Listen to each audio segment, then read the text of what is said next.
now watching I Shot Him 6 Times YouTube horror movie channel. I shot him 6 times!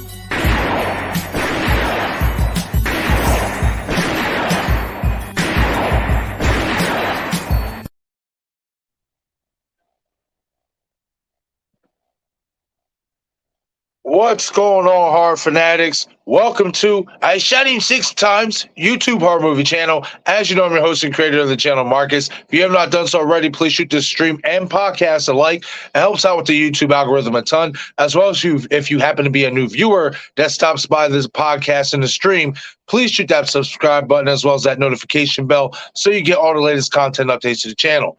I hope everybody is having a great night tonight. This is episode 6 of the podcast. Tonight, I will be doing a live Q&A talking about some Evil Dead Rise, Halloween, Scream, Sawx. We have some updates on that as well. And any other horror movie you guys want to have questions and talk to me about.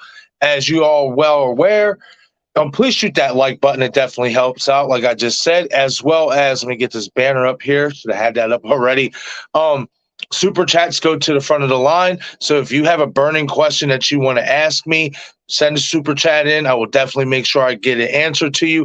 As you know, sometimes the streams get flooded with a lot of chats and I won't be able to keep up with everything. But hopefully tonight I will be, because this is a Q&A. So that will make it a lot more easier for me to keep up with your questions and all that stuff. And I'm really excited to get into it. You know, we have a lot to talk about.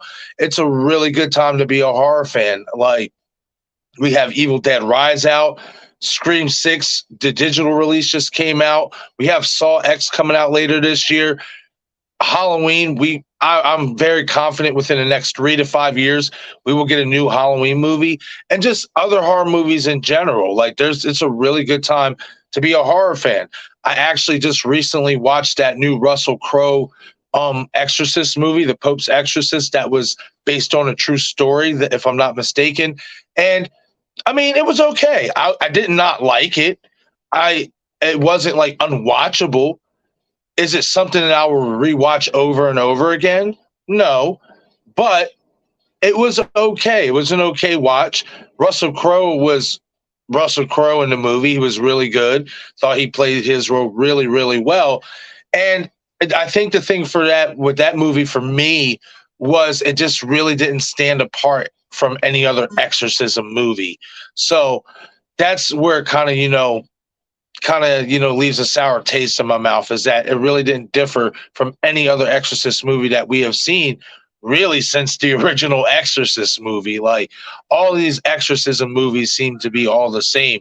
They try to throw in their own little twist to it with a decent backstory or whatever, but subsequently we get the same result, so it was okay. Wasn't bad, but not something I'm going to rewatch over and over again, but it still counts as horror. And, something to just recommend, if you do like exorcism movies, it's watchable.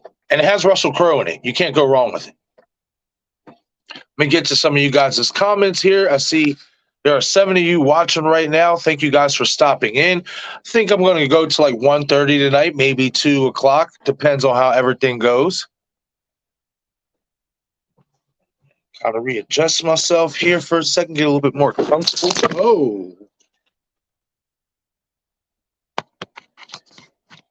There we go. Still on the phone for tonight, guys. I will be back on the laptop later on in the week. I already have my other live stream thumbnails up that I'm going to be showing at the end of this stream, at the end of the podcast.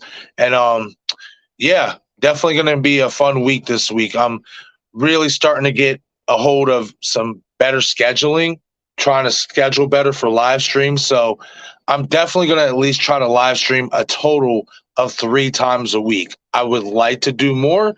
If I can, I will obviously definitely let you guys know. But as of right now, I think it's going to be around 3 to maybe 4 streams at the most a week, because I know you guys love live streams, and I'm trying to basically find time between making regular videos and then giving you guys live streaming content as well. And I'm about to do the same for my Patreon account. I'm about to just start uploading a bunch of videos on Patreon as well, and I'll notify you guys about that as well if you guys want to become a member on Patreon, because I have no content on there, and obviously say follow me on Patreon and I don't have nothing on there. So I definitely want to start boosting that up, where I'm going to basically be talking about underrated horror movies. And one of them, I'm going to mention it now, maybe at some point down the road I'll talk about it more in depth here on the YouTube channel as well. But on my Patreon account, my first video is going to be a movie called Don't Hang Up. Excuse me. It came out in like 2017, 2018. And I don't think a lot of people have heard of it. And in my opinion, it is really, really good. It's a really good movie. I'll put it this way. Scream meets Saw meets Unfriended. That's all I'm going to say. And it's a beautiful mesh of all three of those franchises wrapped into one film. I will say the mask in that movie left a lot to be desired. However, the movie in general, I think it is a really good movie, and it's very underrated. If you have not heard of that movie, definitely check it out. It's called Don't Hang Up. It's really good in my opinion. I really enjoyed that movie, and that's what I'm going to be talking about on Patreon is underrated horror movies. You know what I mean? And stuff like that. We all, on here I talk about, more of the updated movies. I do take a, flashback here and there. I'm going to be adding that back to the channel as well, talking about some older horror movies. But on my Patreon, once I start uploading everything, it's going to be strictly underrated horror movies that really nobody knows about or talks about. So I'm excited to start getting some content on there as well. I cannot wait, because there's a lot of underrated horror movies, and you guys know that. You know what I mean? And it's it's movies like Don't Hang Up that it's just like that's what I'm saying. You guys got to keep an eye out for movies like that. Those are underrated gems. Movies like that. Like I said, if you are a fan of Scream, which a lot of us here are, if you're a fan of Saw, which a lot of us here are, Unfriended, I don't know how a lot of you guys feel about that movie. Me personally, I really enjoyed the first Unfriended. I liked the second one, but I thought the first one was better because it was original in my opinion. So you blend those three together. If you like all three of those films, yeah, good movie. Definitely good movie. All right, so I know I'm a little bit behind everybody. So let me get to some of you guys' comments here. Scott Walker. Yeah, I seen you commented before the stream started. Scott, hey, how you doing tonight, man? Scott saying, how's it going today, Marcus? I'm definitely going to be there for the while. I want to say you meant for the while. During, I cannot wait. I got lots to talk to you about today. Okay, buddy. Sounds good to me. Like I said, guys, as you've seen in the thumbnail, this is a live Q&A. So any horror movie you guys want to talk to me about, you know what I mean, hit me with it. But as well, again, if I can't get to your chat because, the chats are flooded, send in a super chat and I will make sure I'll answer your question. Thank you, Val. What's going on, the Spicy General? Welcome to the channel. Please hit the like button, subscribe if you already have it, and share this video on your social media. Hit the bell icon to get notifications of new videos and upcoming live streams. Thank you very much, Val. I greatly appreciate that.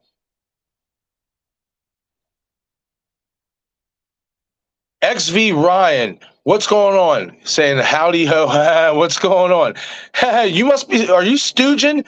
Are you stooging on my Canva account? Because I just put together a Chucky thumbnail because I'm going to be recapping Chucky TV series later on this week, seasons 1 and 2, because I haven't really talked about Chucky much here on the channel. So I want to get those knocked out of the way. I also want to talk about what I expect and want for season 3. So definitely. And basically all my live streams now, I'm just going to make it as part of my podcast. It's going to be easier, you know what I mean? Instead of having to do separate, you know what I mean? And all that, I'm just going to make every live stream that I do part of my podcast, and I'm going to build this up. I'm even going to make an Apple account so I can start putting this on there as well. get this out to some other platforms.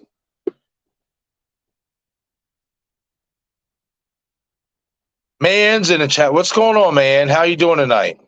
Saying hello to Val and everybody else. I hope you're having a great night, man.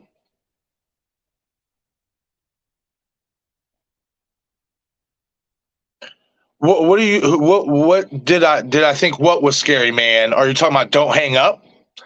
If you're talking about Don't Hang Up, it's not scary, but I'll put it this way. I like to feel like a lot of horror movies as an adult aren't really scary as it was when you were a kid. However, there's, obviously suspense.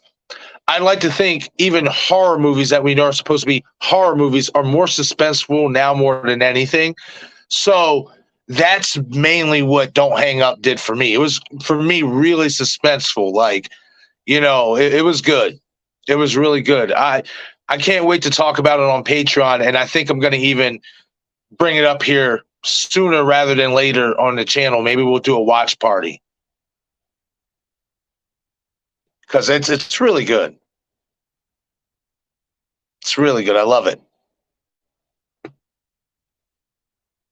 Anytime you can mash three of my favorites, yeah, and I really like Unfriended. It's one of my favorites of the new era, if you want to say, and stuff. Anytime you can mash three of my favorite movies together and make it work, hey, I ain't going to complain.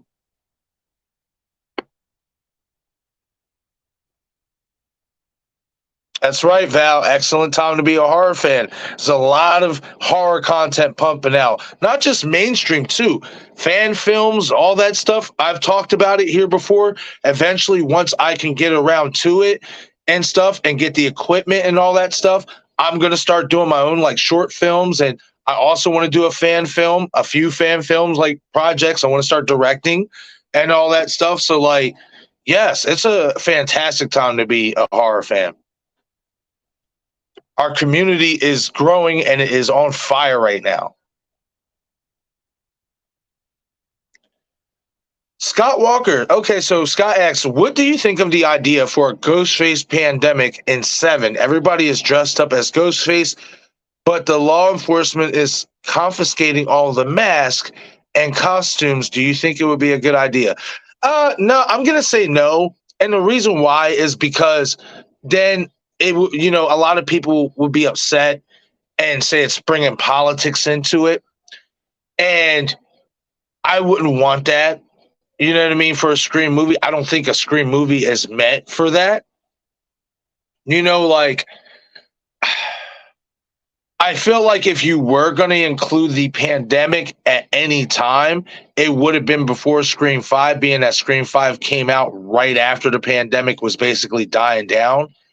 But I just feel like that would, a lot of people would, be upset because it would be making it political, I guess, and, I don't like to engage in that. You know what I mean? There's been too many of that over the last couple of years, and especially with people feeling that way about movies, and stuff like that. And that's just really not a conversation I'm willing to have, down the line, about a Scream movie or any other movie. Everybody's going to have their opinions and their thoughts on how they perceive a movie.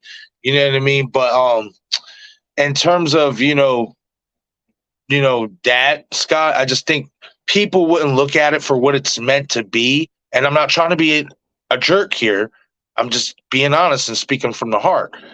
I don't think a lot of people would see it for what it's meant to be. They would really feel like Scream is going political or whatever and stuff. And yeah, I think that's something that, maybe we stay away from. I don't know. I mean, but hey, if you like that idea, there's nothing wrong with that, man. Everybody fancies their own things.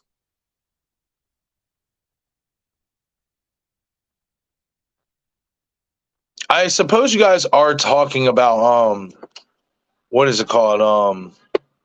Don't Hang Up. Yeah, like I said, it was suspenseful. It had me like really like, oh, what's going on? Like it had me drawn in. And the more I think about it, the more I like it, and I'm going to rewatch it. That's a movie I really think the rewatchability on it is really good. It's underrated.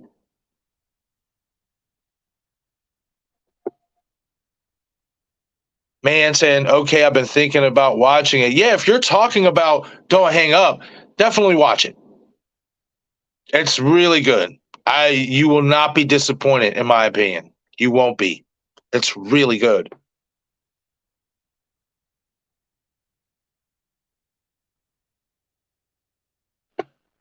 Scott Walker asks, Marcus, what do you think of the idea of my last question last time about the white Ghostface robe? The leader wears the robe, and the cult group wears the black robe as the leader of the cult is Stu. Honestly, I mean, to switch it up a little bit, I ain't against that. I'm really not. Like, I actually kind of like that a little bit. You know, like, I mean, me personally, I don't mind it. I just feel like maybe Scream purists, and I like to think I'm a Scream purist. You know what I mean? Me personally, I'm not against that. I don't know how others would feel about that. You know, especially for Stu Macher. Like, I think a lot, and I wouldn't be mad at them for this, for wanting to kind of keep an original with Stu and have him have the costume, you know, the old black robe, and you know the OG. I'll tell you this, Scott. What we didn't get in Scream 6 was the bullet holes in the robe that we saw in the pictures and them leaked images leading into the film. We didn't see those bullet holes on that robe in the bodega scene. There was no bullet holes in that robe. So, me personally, I would love for them, if they're going to bring Stu back, for him to be wearing that Ghostface robe that has the bullet holes in it. Because for me, that would mean that was the Ghostface in Scream 5 that killed Dewey. And trust me, you guys, I zoomed in heavily when I came back home and rewatched Scream 6 the first time after seeing it in the theaters. And I zoomed in as best as I can. I brightened it up, high resolution, you name it. And there were no bullet holes in that robe in Scream 6, like we saw in that leaked image leading into the film. So for me personally, I'm not against the white robe idea. I actually think it's kind of cool. It's different, you know? But I would, if it's for Stu, I would kind of stick with the original, but you piece those little bullet holes in there, them 3 bullet holes that Dewey shot into that Ghostface in 5. That's what I would want.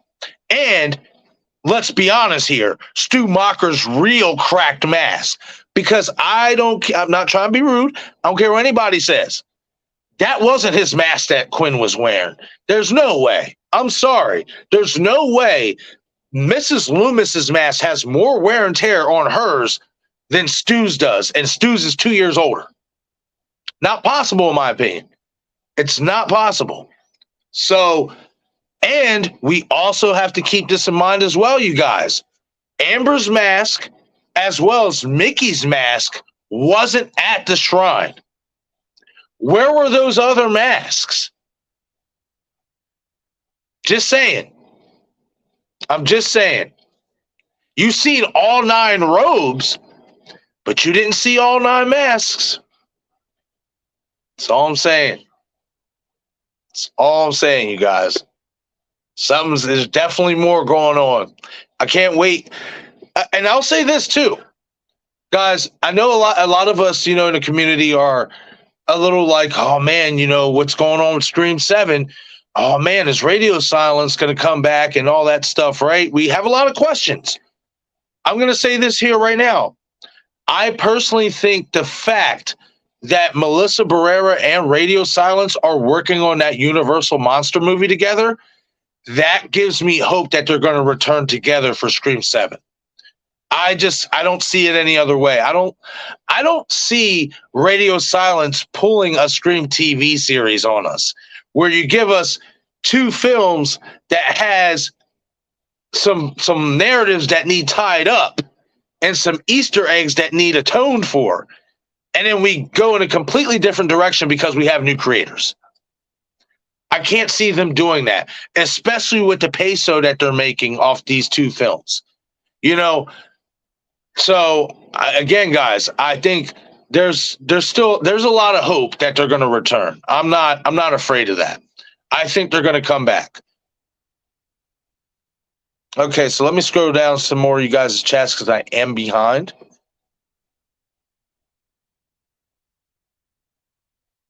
That's right, Val. Don't Hang Up is an awesome movie. Yes. Okay, so yeah, I'm way behind. So let me scroll up here, you guys. My man Craven's something scary. Craven, Steven, I don't know if you're still here, but my man, thank you for stopping in, buddy. I greatly appreciate you. I hope you're having a great night. As well, Steven, I'm going to be creating a group page on Instagram, so keep an eye out for your messages, buddy, because Wednesday, I'm going to say it here now, and I'm just going to, remind you guys at the end of the stream, Wednesday night, I'm going to be doing a Scream 6 live watch party here on the channel. So, you know what I mean? Craven, if you're still here, buddy, you got to be a part of that.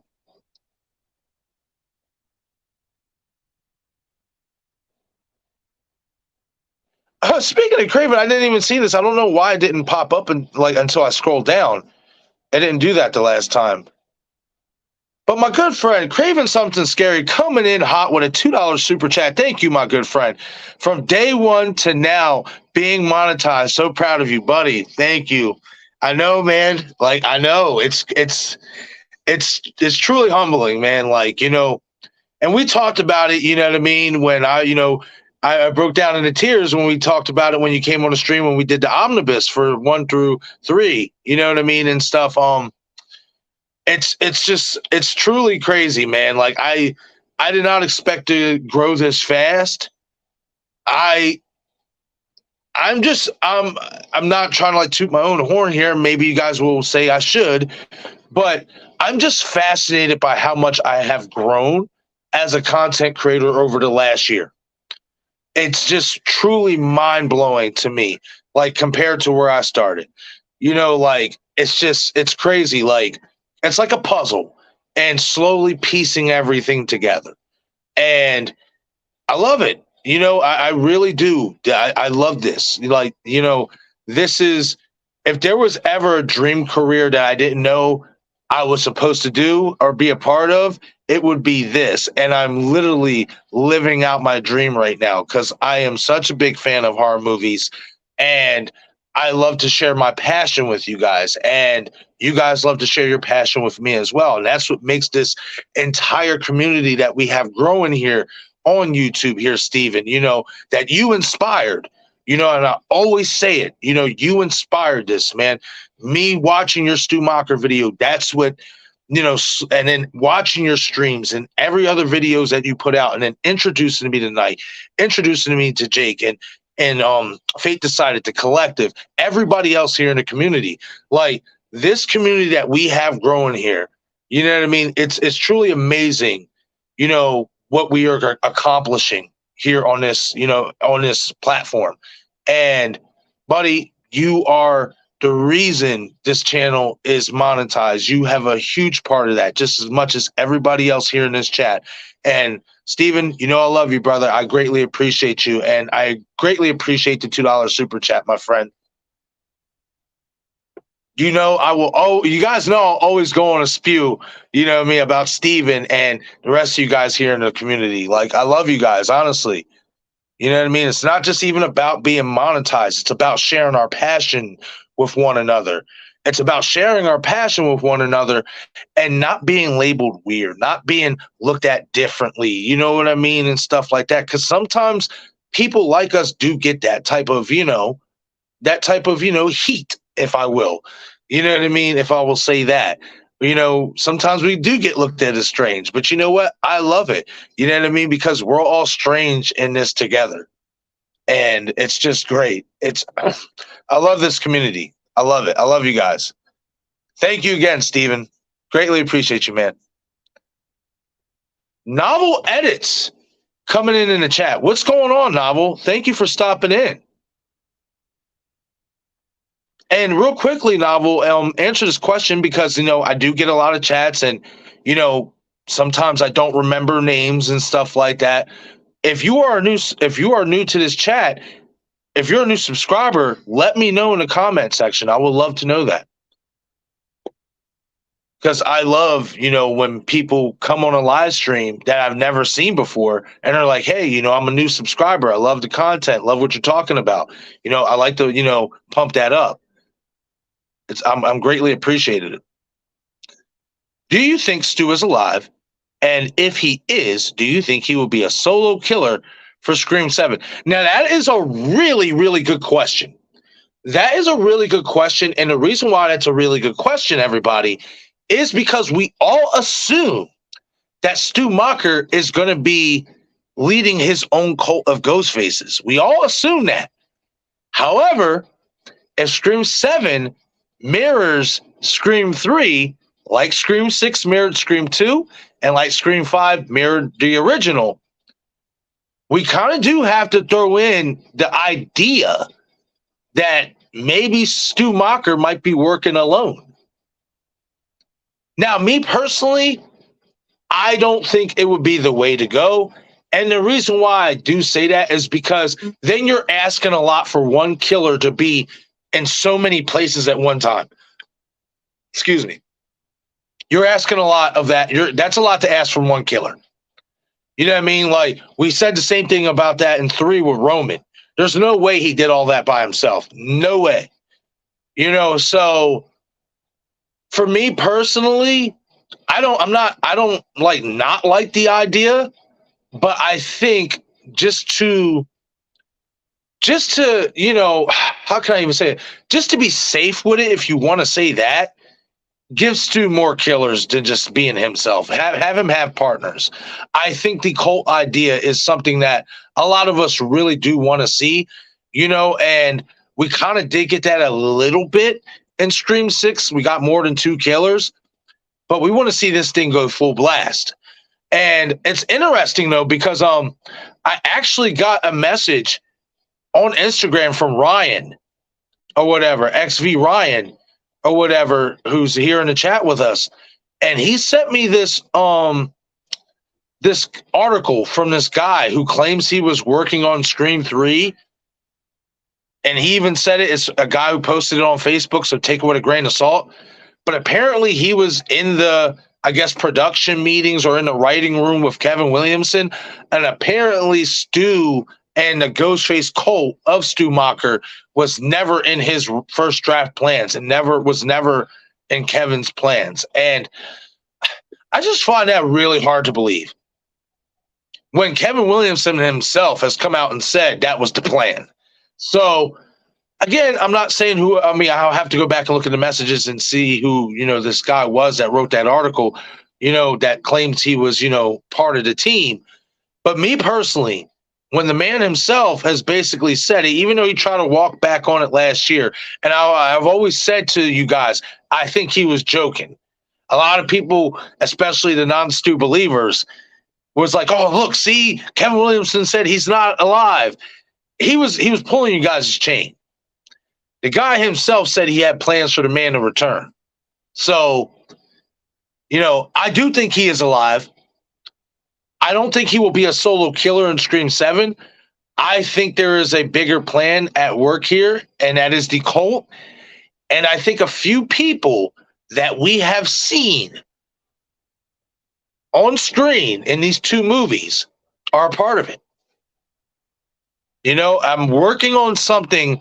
I'm working on a video that is called 7 from Hellsborough, Hellsborough being Woodsboro, where I believe, if not all, the majority of our cult of ghost faces that are working with Stu are from Woodsboro. And I'm slowly but surely piecing that together because it is a good amount of content to sift through. I have a deep thought process about this. Like, it's crazy. But I definitely do think what I'm going to tell you guys in that video is really plausible. I think I have a lot of really good points, that I'm going to make.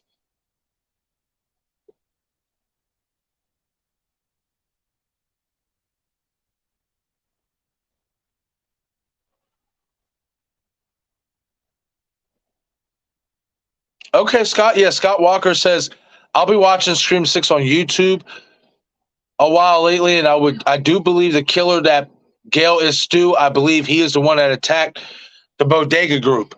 Oh, that's interesting. See, for me, I think it's Ethan who is in that bodega scene. It's either Ethan or Danny. And the reason I throw Danny in that is because he lives right there.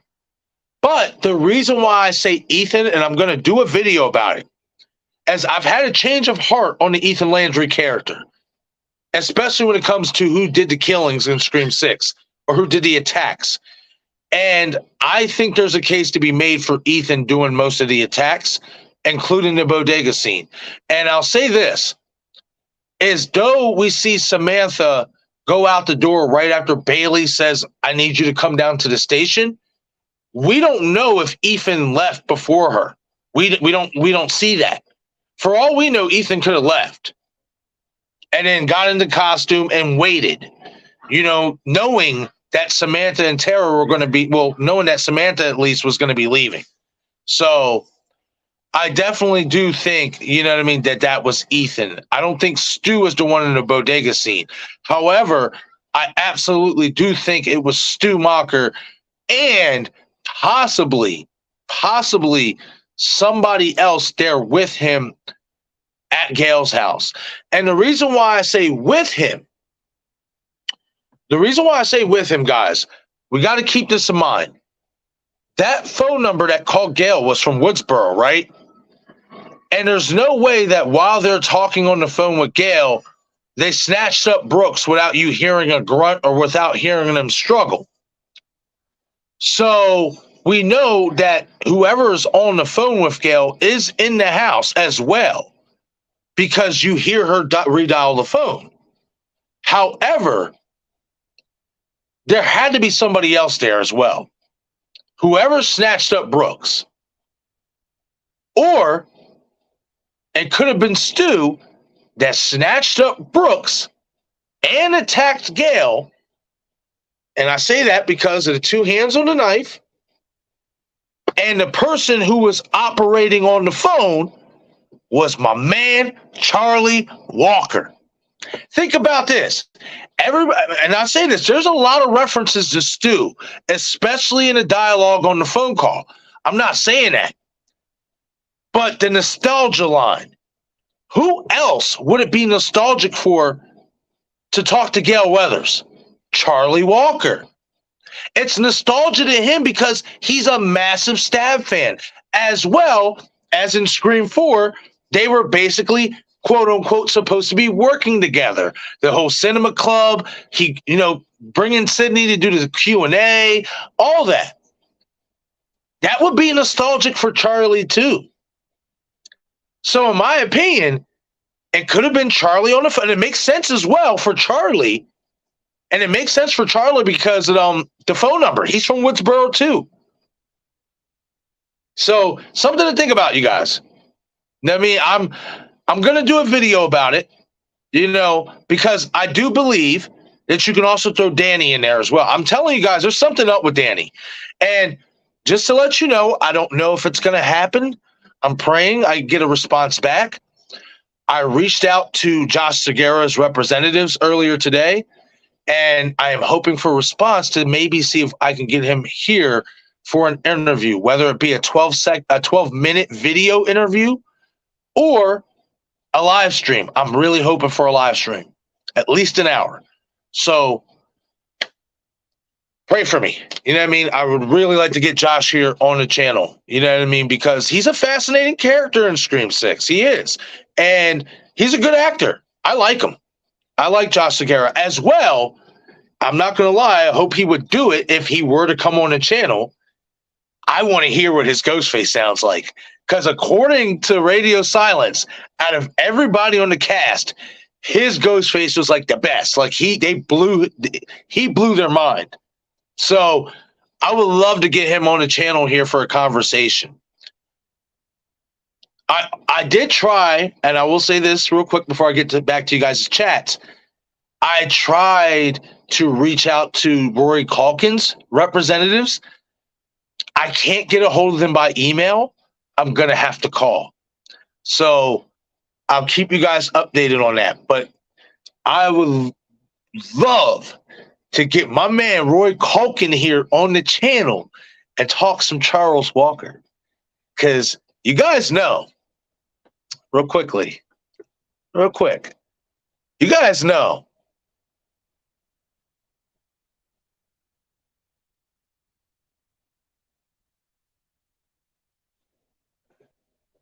my boy's alive. You know it. My boy's alive. Scream 6, walking right past Amanda and Tara. Come on. Let's go. Let's go. Let's get my boy Charlie back in here, man. So yeah, I'm definitely gonna be trying to do that as well, reaching out to these actors and other people as well, behind the scenes crew and all that, and start getting some interviews here on the channel now as well. I've always been wanting to do that, and now I'm really like, especially now that I've been able to reopen my IMDb Pro account, I'm definitely going to be doing that. You know what I mean? I got to get some interviews done, guys. I do. I got to talk to some people. And plus, that would be great content for you guys.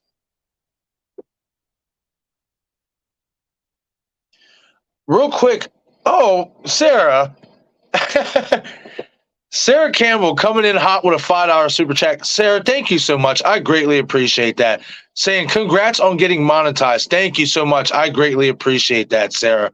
I really do. Honestly, you know it. It's blood, sweat, and tears over here and in this community in general. You know, I tried my hardest, as well as the rest of the gang, you know, to bring the best content that I can possibly bring. I tried as well to keep up with everything. That's almost virtually impossible, you know, and stuff, especially when you do work, you know, like I do work, you know, a full-time job.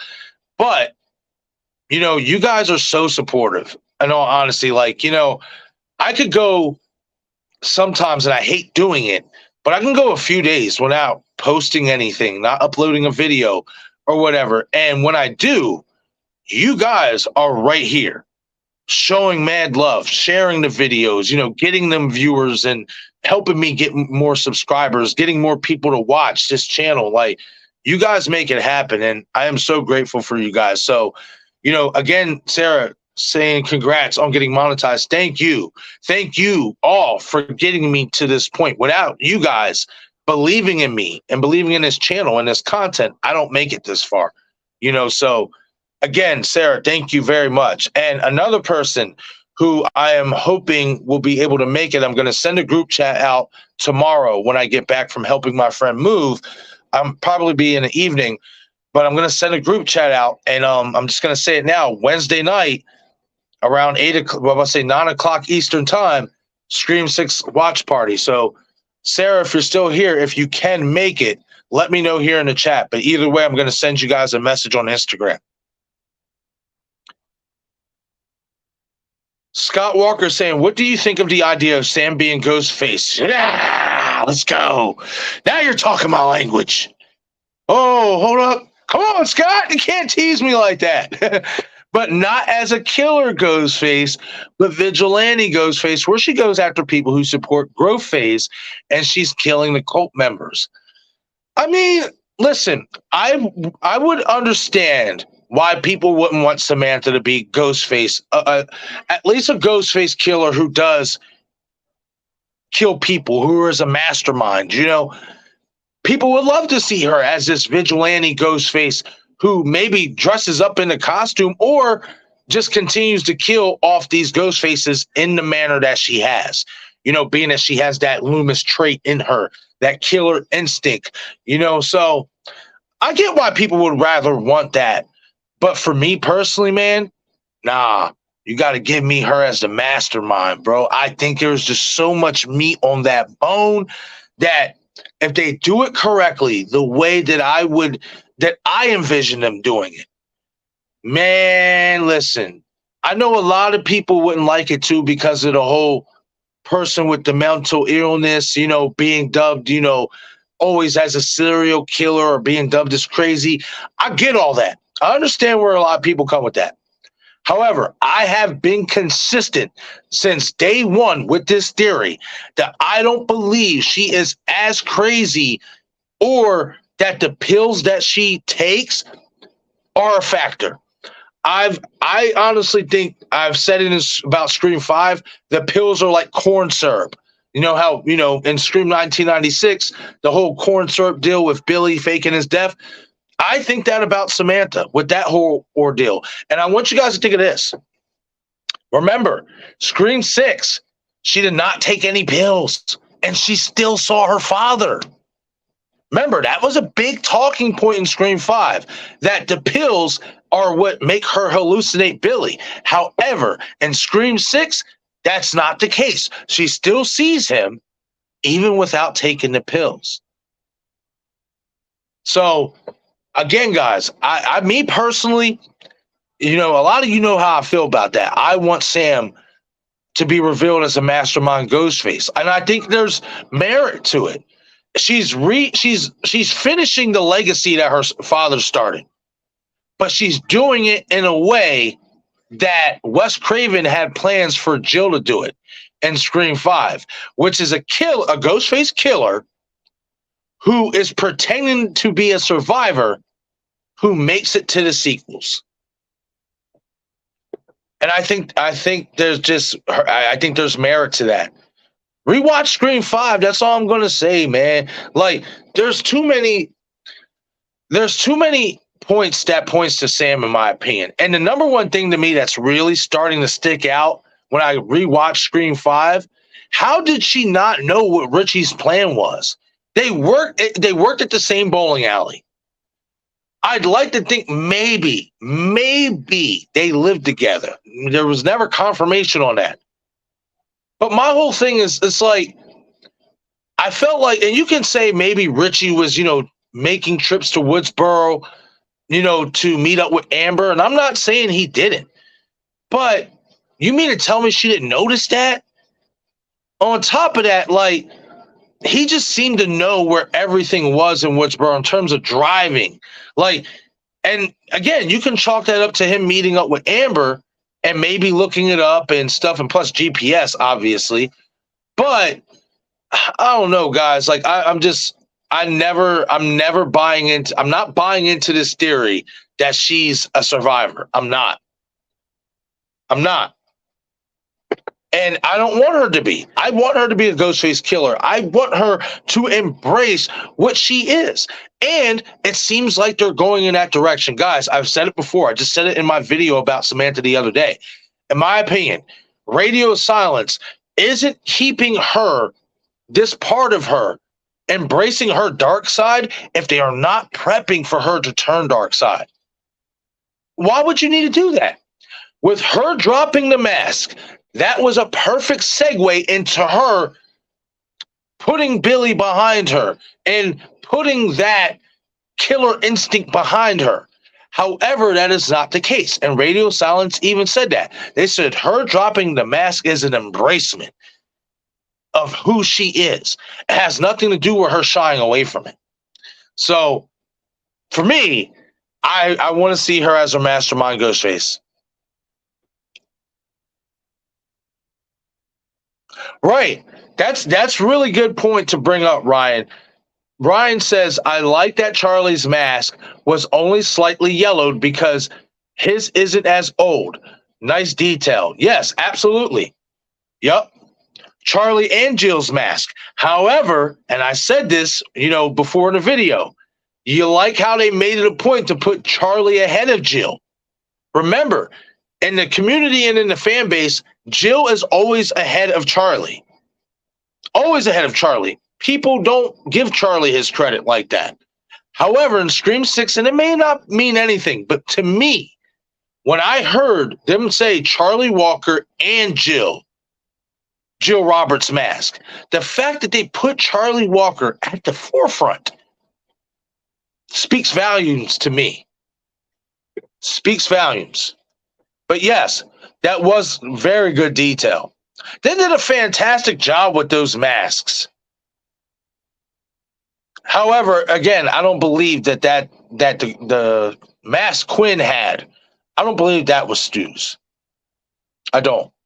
Maybe Mickey Altier's, but not Stu's. It's not enough. It's not enough cracks on it for me.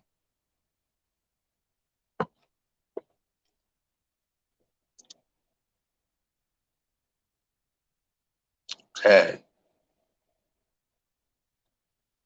Scott saying, I personally think Scream 7 is going to be at 2 because if Matthew Lillard does return, Stu movie mentioned a lot more in part 1. He'll make his Titanic return in part 2 at Stu House. Oh, okay. So are you saying that you think Scream 7 is going to be a 2-parter?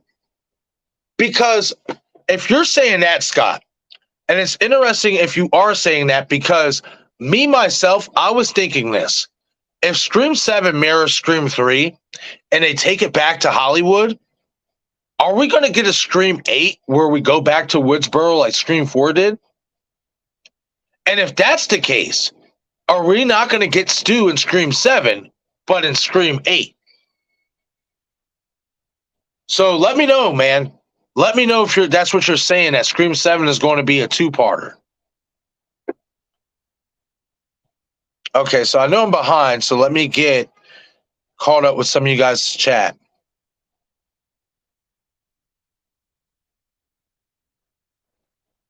Real quick, Echo Zero in the chat. What's going on, Echo? I hope you're having a great night. Thank you for stopping in.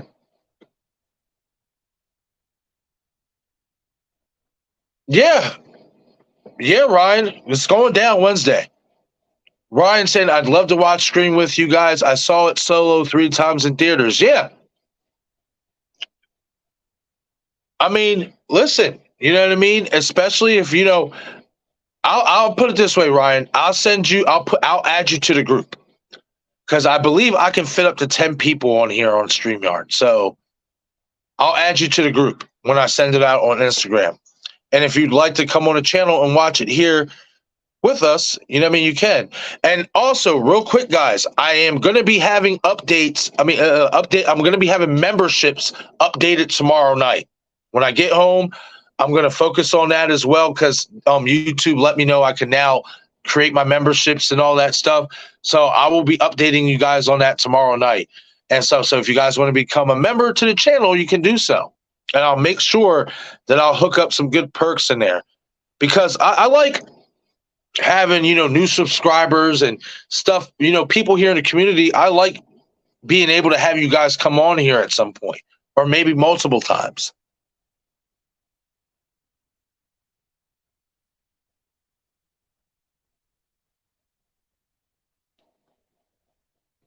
Scott Walker saying Craven something scary said something yesterday about one of his subscribers said there was a photo of Stu on a stretcher with a neck brace on. What do you think about that? That was the original. And yeah, that was Christopher Dunn. Christopher Dunn actually sent me that in an email. I actually got to check my emails and seen if he actually sent me the photos. And you know what? Let me see something. Let's see if Christopher actually messaged me back yet.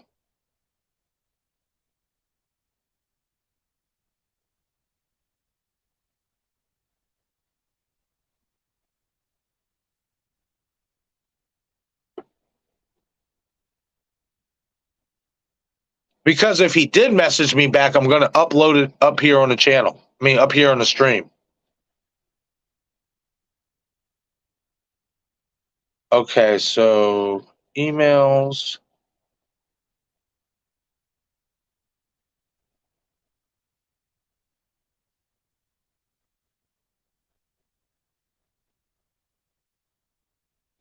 Yeah, I haven't got a response yet. But as soon as Christopher sends me those photos, I'm going to do a live stream and we'll talk about it. I will say this, though, and I said it before when he brought it up when I was talking about his theory, because that's what I did the other night. Those could be fake. So let's just keep that in mind. However, I also said this as well. If those photos are real and Stu Macher has a neck brace on and you can see that they're carrying him out on a stretcher, that means he's alive. And that's damning evidence. Why would you need to put a neck brace on him if he's not alive?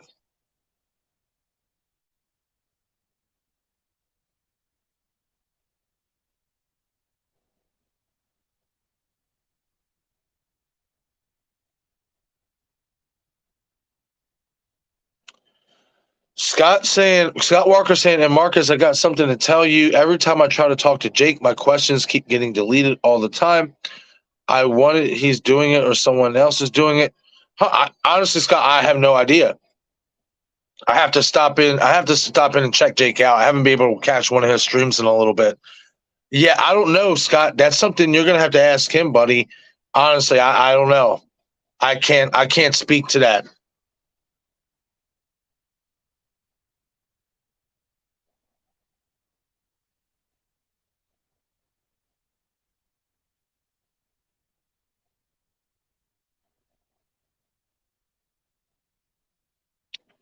Okay, let me hold on.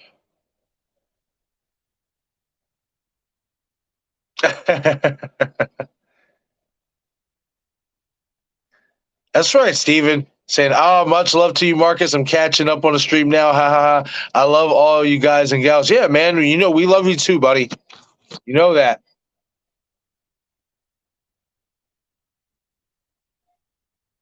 I mean, it's not impossible. I mean, listen. Well, see, no, I'm going to say this, Val.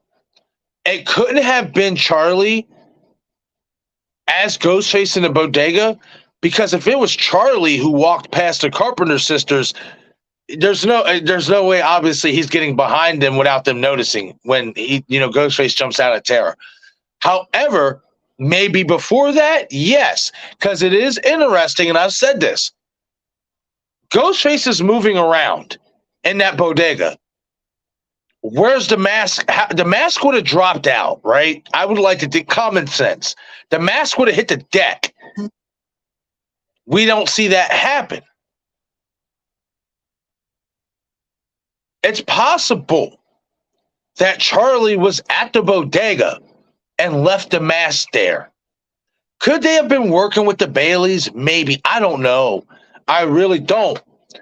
But it is interesting, for sure, because that person that I believe is Charlie, right here, this guy right here, that is walking past the Carpenter sisters.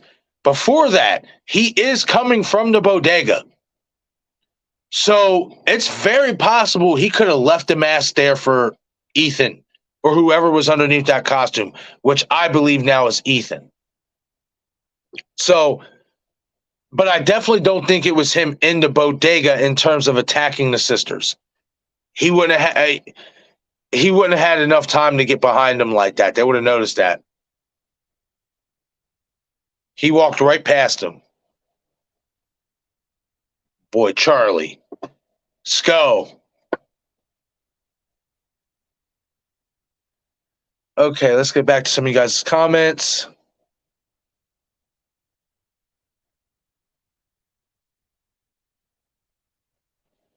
Okay, so it jumped on me. All right, so the chat jumped on me, so I'm just going to pick up from where I'm at. Haunted by Horror in the chat. What's going on, Haunted? How you doing tonight, man? Hope you're having a great night. Good to see you. Listen, real quick, I'll touch on this, Scott. Scott says, please do it one day. Get Matthew Lillard on a live stream. I hope you get the chance to talk to him because I want to talk to Matthew Lillard myself, and I want to ask that question, is he in 7? Well, here's the thing, Scott. In all honesty, and this is just me speaking from the heart, I refuse to reach out to Matthew until Steven gets his. Steven, craving something scary. I will refuse to reach out for an interview with Matthew Lillard until Steven gets his. The reason why is because Steven has been the driving force in this community with the Stew Train. That's his guy. And I just feel like, me personally, not that I wouldn't want him to come on this channel. Don't make no mistake. I would love to have Matthew here on this channel. But for me personally, too, it would mean so much more to see Steven get that first, because he's been working so hard towards that. He has reached out to Matthew a few times, and unfortunately, things have not been able to link up just yet. As well as, like I said before, Steven was the inspiration to me creating this channel. My first video I watched was him talking about Stu Macher, about Matthew Lillard. So for me, it would have to, if I'm going to see Matthew Lillard on a YouTube live stream, the first person I'd have to see get that crack at him would be Steven. So I refuse to reach out to his representatives until Steven gets his day talking to Matthew Lillard. You know what I mean? That's, you know what I mean? And that's just out of love and respect for my boy Steven, man, because he has been working his tail off for the last couple years now. I can't believe it's already been almost 2 years I've been watching Steven. You know, this upcoming fall, it'd be 2 years I've been watching Steven's channel. And he has put so much love into his channel, but not only that, he has put so much into the Stu Macher character and Matthew as a person, like with his videos. I personally wouldn't feel right having Matthew on my channel before he gets a crack. Steven has to get that crack first. So Scott, hopefully at some point, I'll be able to have Matthew Lillard here on this channel. I would love that. But Steven got to get his first.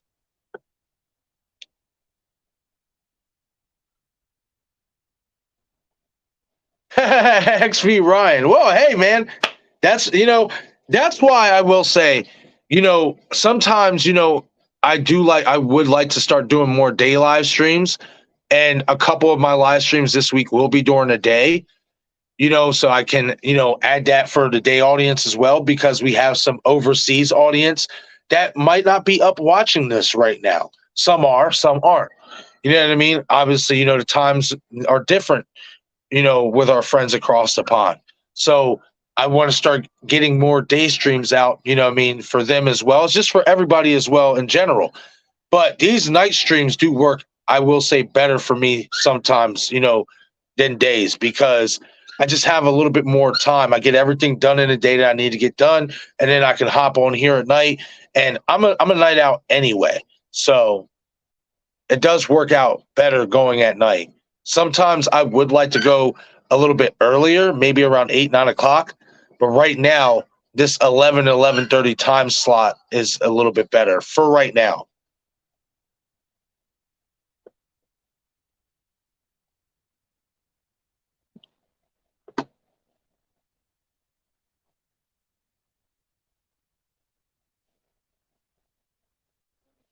Scott Walker said, I would love to see Sam undercover as a Ghostface cult member. Yeah, so she can go back and forth to Sydney and Gail, and Tara and Chad and Mindy find out what Stu and Nicole are up to. Yeah. Well, wait, hold on. Let me reread that.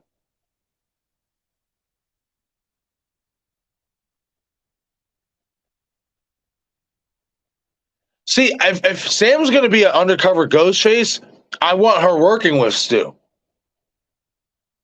I think that would make the most sense.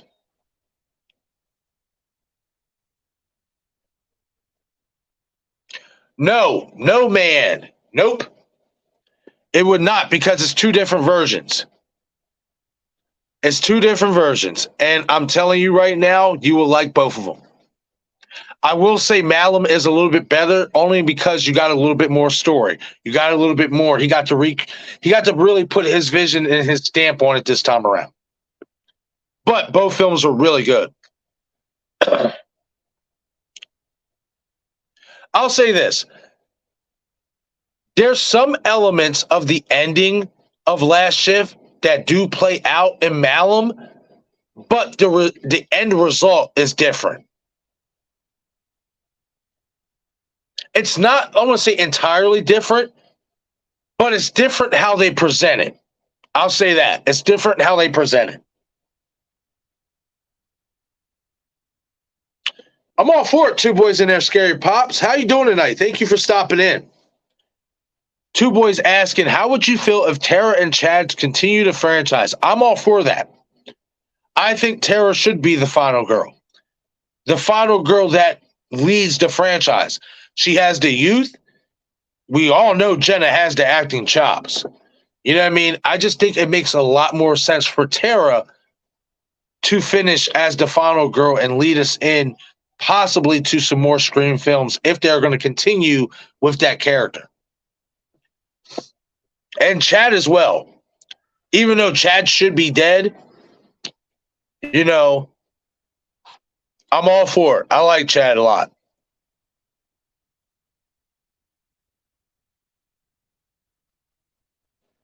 Two boys say, Marcus, yo, I hope you're doing well. All is well. Yeah, thank you so much, man. I hope you're having a great night, and I just hope you're having, everything's going well for you in general, man. I greatly appreciate you two boys.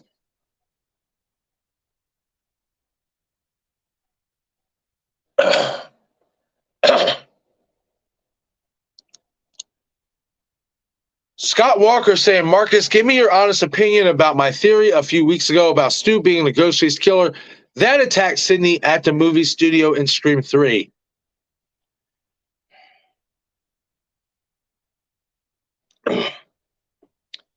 I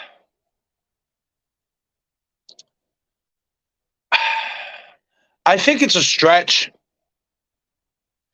I think it's a stretch only because if they was going to have Matthew in the movie, they would have revealed him. I think they would have. If they was going to have Matthew do that, they would have revealed him. So I'm just going to say that, Scott. I don't think that was him attacking Sydney at the movie studio in Scream 3. I don't.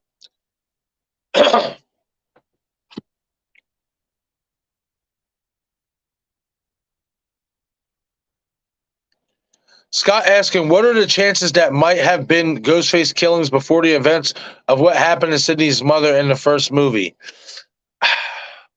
I doubt it's possible for the simple fact is people after Billy and Stu only became motivated to don a Ghostface costume because of Billy and Stu. So I don't think that works either, Scott. Yeah, I think, Billy and Stu are the ones who inspired the ones that came after them. There was nothing else before that. At least from what we know.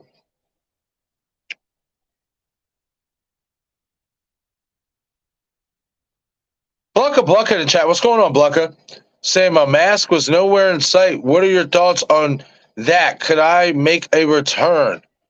Well, which mask are you talking about? Are you talking about Amber's mask or are you talking about Mickey's mask? Because I know Mickey and Amber's mask weren't in Scream 6. I don't believe the mask that Quinn had was Stu's. So that would leave his mask still out there. But they say it is Stu, so it depends if you count it or not. But yeah, let me know who you're talking about, Blucka.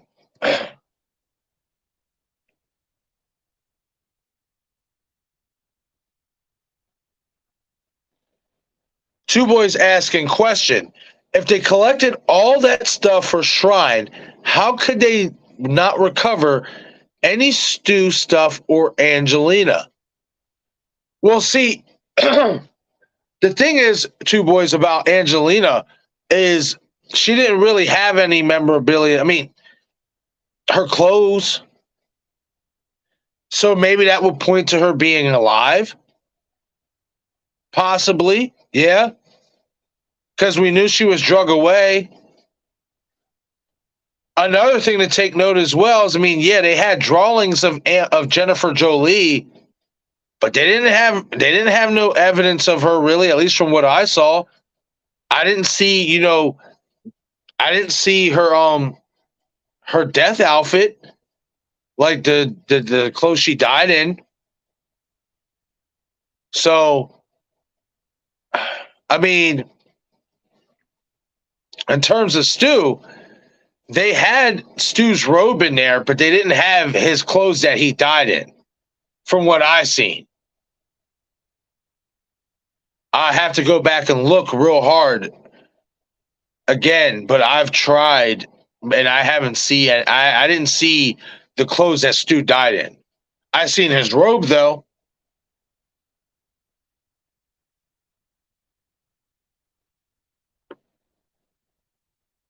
Yeah, Angelina, it would have to be for Angelina, it would have to be the clothes she was wearing on her body.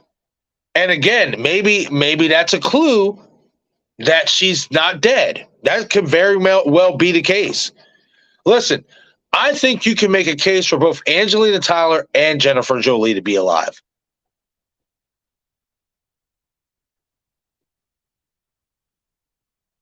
Oh, that one felt good. It did.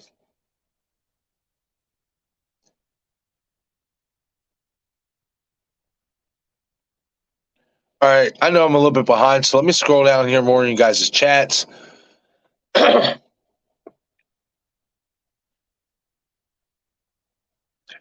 Blanca says Scream 6 did set up a Scream 7 true crime story series with Gail saying she couldn't sell the movie rights, but true crime TV series are all the craze. Yeah, you're right. I mean, it makes perfect sense. I mean, really, if you think about it, you know, what's going on with Samantha and stuff is a true crime story. The same thing with Sydney. It's a true crime story, at least in the Universal Scream. So yeah, it could definitely happen. I'm not against it. It would definitely be a nice diversion from the Stab universe.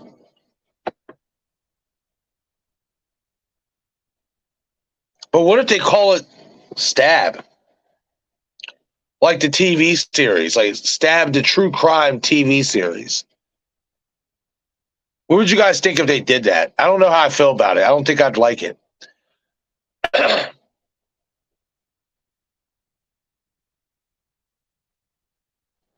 Yeah, that's right. That's right, Val. All I got to do is put it all together. I was, digging around in the YouTube studio before I came in a live stream, and I was just checking everything out, and then did something. I was like, you know what? Check and see if they let you know about the memberships yet. And voila, it was right there. I said, all right, I got to set these up. Wayne Turner in the chat. Yeah, I know I'm behind, guys, so let me catch up. Wayne saying, hi, all. It is 2:24 p.m. Monday here in Sydney, Australia. My man coming through with the timestamp. That's what I love. What's going on, Wayne? I hope you're doing well, buddy.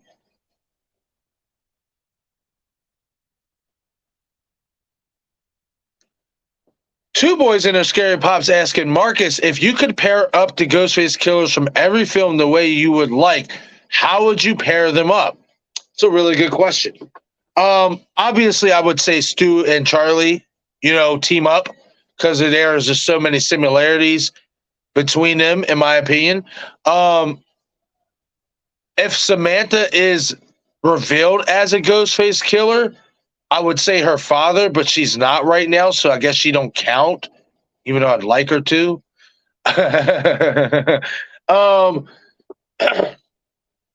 Let's see. So Billy, if anything, it would probably be his mom, Mrs. Loomis. So Stu and Charlie, Billy and his mother, Jill and Roman because of the, family ties to Sydney.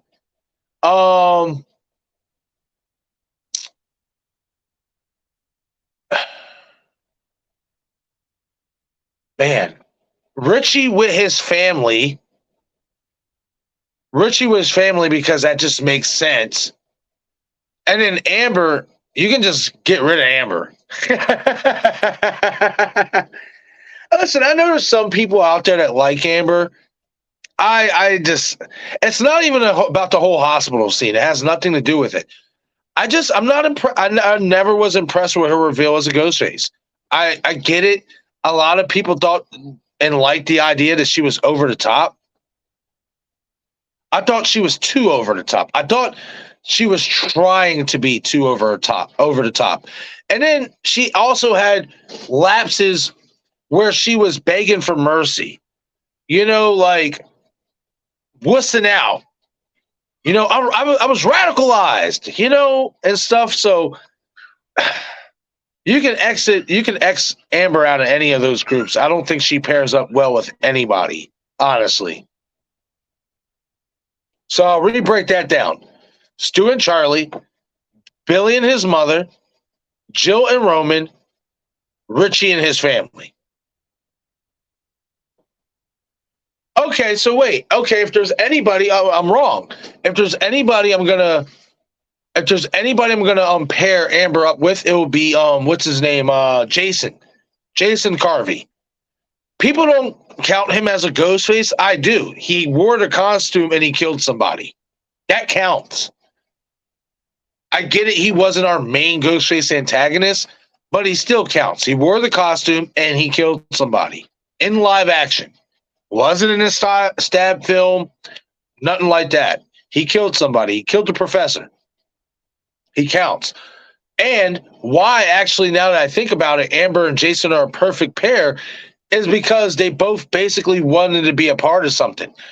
Jason wanted to finish Richie's movie, and Amber wanted to be a part of recreating the original Scream/Stab movie. So those are my pairings, two boys.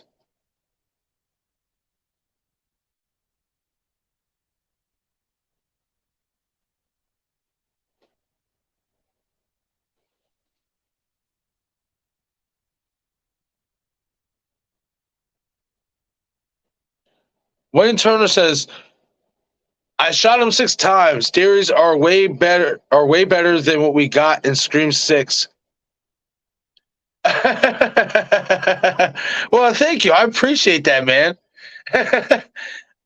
And odds on better what we get, and odds on better on what we will get in Scream 7. Fire. Hey, I greatly appreciate that compliment, Wayne. I liked Scream 6. I know there are some out there that don't like it. I understand. I mean, you're entitled to your opinion. Me personally, I really liked it, man. Like, I did. I enjoyed Scream 6 a lot. I liked the cracked masks. I liked the development of our core 4. 2/3 of the movie was good. Did the final act, I don't want to say it underwhelmed. The reveal underwhelmed because we saw it coming. I saw it coming a mile away. That was the only underwhelming part of the movie for me. Other than that, I like the fact that Radio Silence tried to get different. Did they risk it all the way they claimed they was going to? No. But they still took chances. Chances some people wouldn't even take. So I liked Scream 6. But again, thank you for the compliment, buddy.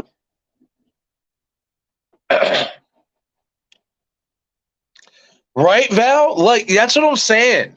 Val saying we all need to work on getting Craven that Matthew interview. Listen, when I went to see Matthew the last time, when I got Craven his autograph plaque, I plugged as best as I could. I remember when he was signing the autograph, and he's like, who am I signing it to? And I said, at Craven Something Scary. And he looked at me, and I was like, that's my friend's YouTube channel. He is a huge fan of yours. And he's a huge fan and supporter of Stu Macher returning. I'll even let you know he happens to be the conductor of the Stu train. And it was so funny because Matthew heard that, and this was his literal reaction to that. He was like, and he looked over at his agent or whoever, his publicist, whoever, his manager is, there at the con. And it was just so funny because he's just like, he was like, well, listen, man, you tell your friend, to keep plugging away and stuff. And I told him, I said, his dream is to get you on his channel for an interview at some point. He knows you're very busy. I told him that Craven actually reached out to his representatives, and that it came close, but subsequently they couldn't, they couldn't get it, anything narrowed down and stuff. And he was like, yeah, I am extremely busy, and stuff. I got Five Nights at Fred. He's like, I got Five Nights at Freddy's, he's got his, movie production that he's got going on, as a filmmaker and stuff like that. But he said, just guys, keep plugging away, keep the word going out there that Stu Macher is alive. He also said this to me, and he said this in another interview as well, that with the Five Nights at Freddy's, he's hoping that the Scream creators sees the job that he does in there, because apparently, as far as we know, he's going to be the killer. He's hoping the job he does in that movie relands him as Stu in Scream 7. Ugh. He wants it. Craven wants it. We all want it. It's got to happen. It's going to happen at some point. And it's going to happen for Steven to get Matthew on his channel. I have no doubts about that.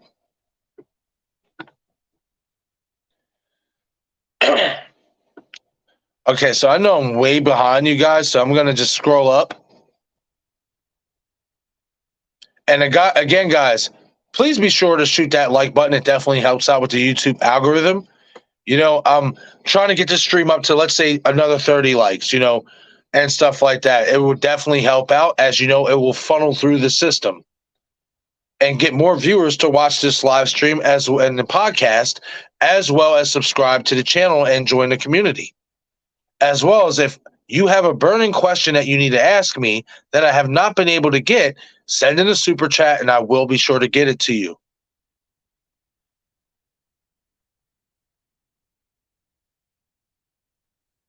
Still battling this little cold here. I can feel my voice kind of, wrestling down a little bit, So I'm going to try to take it easy and talk slowly through the rest of the stream.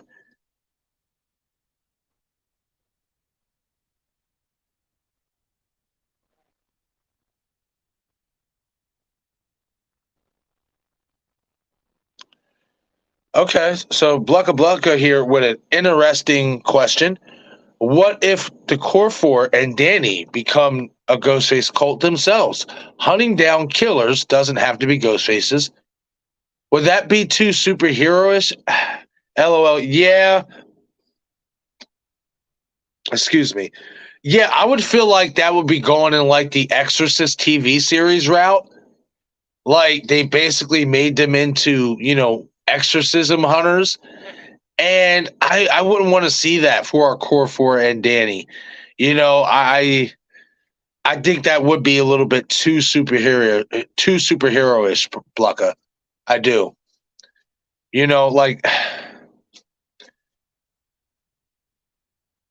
Especially if they're not hunting other Ghostface killers. Like, what's the point of it being a Scream movie at that point, in my opinion? But hey, everybody has their own ideas. You know what I mean? And if that's the idea you have, and that's the idea you like, hey, there's nothing wrong with that.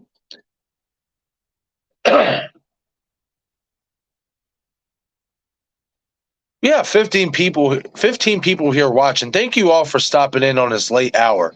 I greatly appreciate you all. Haunted by Horror says, if you did manage to get Lillard, you would just have to be sure to bring Steven on and talk with him as well. Yeah, but again, even that wouldn't feel right to me. I want Steven to have his moment. That's his moment. You know what I mean? That's what he has been striving for.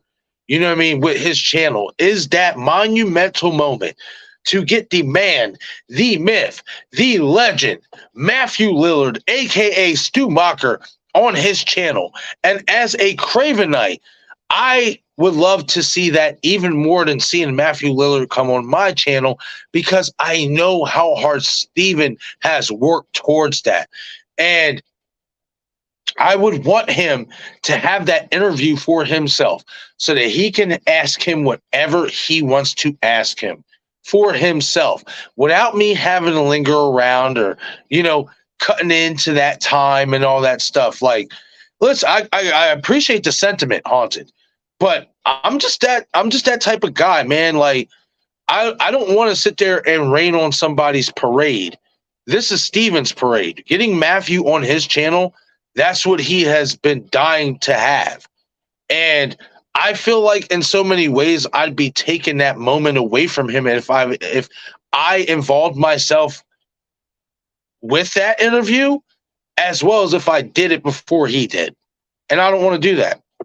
You know what I mean? I want to see my friend get his moment. You know what I mean? Like, I want him to have his moment. That's him.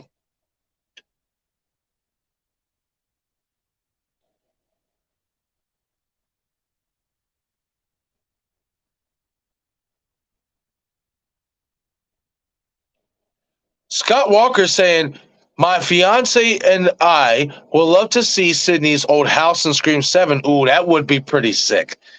That would be pretty sick. That's if they go back to Woodsboro. If that is possible, do you think we will see her old house again? After all these years, that would be a good place for the final battle. Again, I mean,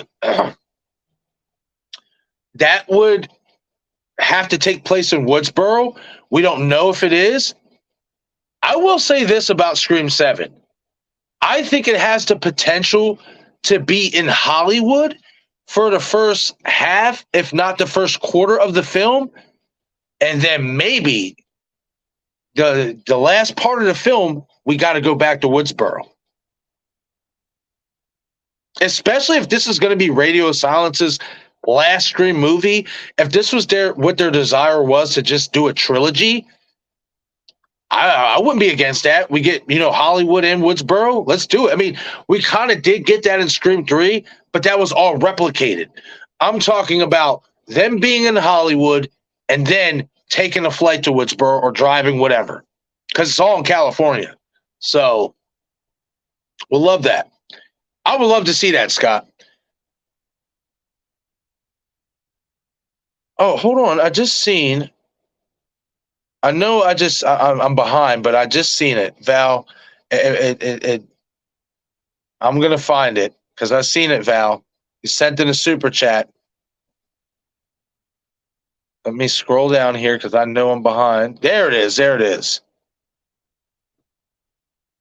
Yes, let's go, Val. Thank you for the $5 super chat. The Spicy General, let me salute you. Val saying, so when are we going to get to that Halloween omnibus? Next week. I'm putting the streams together this week, Val. Like, I'm ahead of the game. I already have the majority of my week's thumbnails and streams like basically already put together. I just haven't published them yet, but I am ahead of the game. That's why I was talking about scheduling earlier. Like I've actually been ahead of the curve this time around, and I'm hoping to keep that momentum going. So yes, next week, Val, I'm going to send out a message to you, Knight, and Brandon from I Like Scary, and Craven as well, because I want Craven to be a part of it for the first three. We're going to break it down. We're going to break it down into threes, and then maybe when we get to the last part, we'll do four. Because we got 13 Halloween movies in total, if I can remember correctly. There's so many. Holy shit. So yeah, we're doing that next week, Val. Here on the podcast. And that's why I said everything is just going to be here on the podcast now. Like, all the live streams and all that stuff. It's just easier. I don't have to worry about, okay, I got to do a podcast episode, then do another live stream. It doesn't make it convoluted. So we are definitely going to be doing that next week. I want to say, you know what? I'll reach out to you on Instagram, Val. I'm going to reach out to Brandon tonight, and we will all figure out what's the best day next week, which all works for our schedule. I know it would have to be any time between Monday, Wednesday, Sunday. No, because Sunday's booked. I want to say Monday, anytime during Monday, and nighttime Wednesday. That's the best times to do it. So we're definitely going to talk about that on Instagram. I will shoot you a message with the group chat. But again, Val, thank you so much again for your $5 super chat and the support. That means so much. I greatly appreciate it, honestly. And I cannot wait to do this Halloween omnibus with you. And that's what I'm saying, Val. You're going to be on this entire ride. Like, you're going to be a part of this entire omnibus. Like, when I came up with this idea, I said every single movie that we talk about in the Halloween franchise, Val is going to be a part of it if she can make it. So I can't wait to break this omnibus down with you and everybody else. It is going to be a great time. But Val says, so when are we going to get to the Halloween omnibus? Woohoo, I shot him 6 times memberships. Yes, absolutely. Yes. I can't wait. I can't wait to put those together and, put my little spin on the perks so you guys can have some cool stuff. I know one of the perks is because I know some of you guys here in other live streams have asked about more watch parties. So, you know what I mean? I'm thinking about putting a perk together to where, you know what I mean? We'll work on that. Like, you know what I mean? You guys will kind of, have a say on how many we can do a month or something like that, or how many I should do a month. Because I do want to start getting some more watch parties up here on the channel as well and doing some live commentary. I do miss doing that. Especially now that I'm a lot better now breaking down film than I was a year ago. I want to say maybe even 7-8 months ago. Yeah, I definitely do want to start breaking down some movies and live commentary. But again, thank you so much for the $5 super chat, Val. Greatly appreciate it.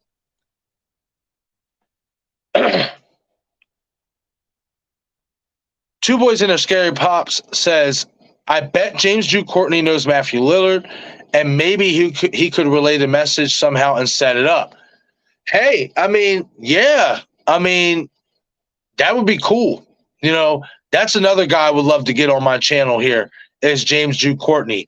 However, I will let you guys know another guy I'm working on, I'm going to send the message out tomorrow, is Tom Jones Jr. You guys know Dr. Loomis and Halloween Kills, the man you see in every intro to this channel. You know what I mean? Like, I would love to get Tom on here and have a live stream conversation and just, see what's up, see how his career started, what led him to accepting that role, that cameo as Dr. Loomis. Like, was this always the plan, and stuff like that? Like, would he like to ever play Dr. Loomis again? Like, actually, in a full Halloween film? Stuff like that. I have some good questions for Tom. I hope I can get a hold of his manager and we can set that up. And I'm not going to lie, I feel like out of everybody I've reached out to so far, or I'm going to reach out to, right now, if I'm going to say who I'm confident might come onto the channel first, would probably be Tom Jones Jr., because I did meet him at Monster Mania, and we did have a pretty decent conversation there as well. And he did the channel intro. He didn't have to do that, and he did. He did the channel shout out. So, it's like, I would love to have him on here and, talk, about his career and just how everything unfolded for Halloween Kills and him as Dr. Loomis. That to me that will always go down as an iconic scene in the franchise to me. Not just because it looks so much like Donald, but because of the way Tom actually played the part. He did fantastic. It's not easy to pull off Dr. Loomis. It's not. Even though we got him for a few split seconds and we heard him in the background, he murdered it. He was phenomenal. Would love to get him in here, man. Would love to get him on the channel. Would love to. I'm confident it could happen.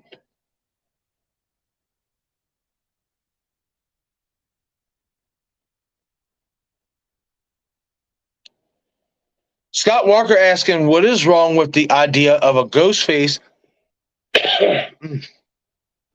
Hold on. Sorry. What is wrong with the idea of a Ghostface epidemic where the authorities confiscate Ghostface costumes and masks, but they are Ghostface cult members or Stu smuggle in the costumes and masks for the cult?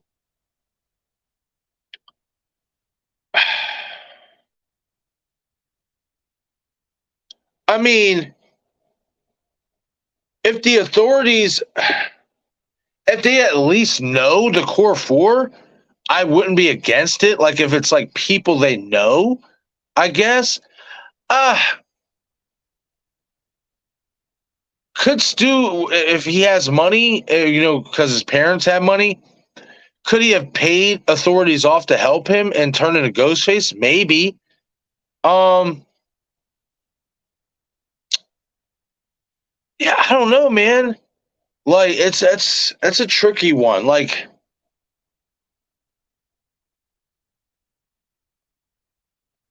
my whole thing is this.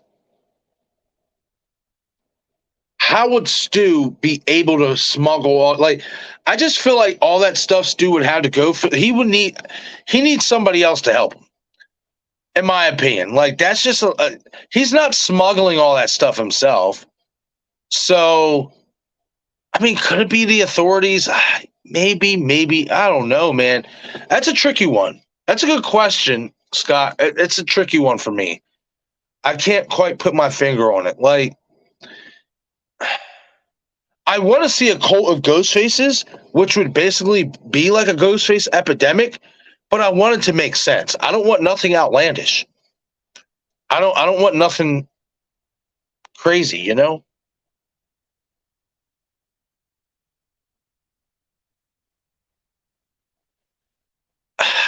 I can't remember that, Blucka.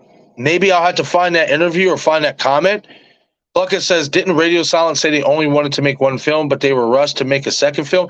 No. And now I think about it, no. They already had the script for 2 done after 5, well, for 6. They already had the script written and done when 5 was hitting theaters. If I'm not mistaken, that was announced right before 5 hit theaters. So no, they already had that in their plans to do more than one screen. I think I'll say this. I think they were testing to see how the financial status was and if they could make a profit and if it was still profitable. And being that it was, that's why they said, okay, we already got this script worked out, even though they had to rewrite it, obviously, because Nev wasn't in it. They had everything basically already put in place so that they were ready to release a whole year after, like a full, basically, what, a year and 2 months? You don't release that fast. They say they were rushed into it. No, they rushed themselves. And the reason why they rushed themselves is to stick with tradition. This is the same thing that happened with Wes Craven in Scream 2. He released Scream 2 a year after Scream 1 came out. So, they already had plans, to do more.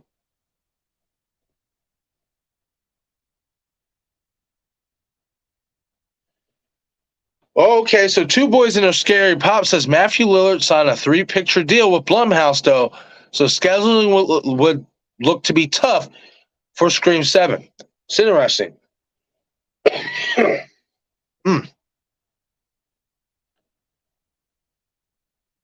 Wow. Okay, so yeah, I mean, but I think that also depends. Okay, so Two Boys, do you know if one of those pictures is Five Nights at Freddy's?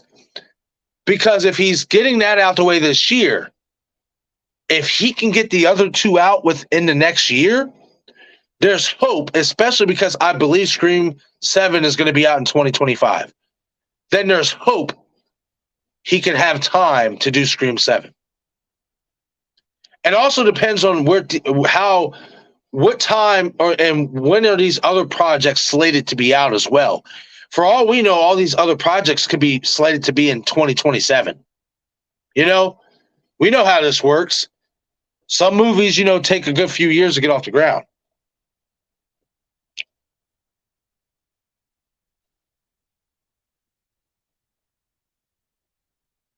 Oh, wow. Wow. This is interesting. Wayne Turner says off topic. Apparently, David Gordon Green claims he didn't want to make Halloween Ends, but was forced to. Also, he wants out of The Exorcist. Thoughts? Wow, that's interesting. I mean,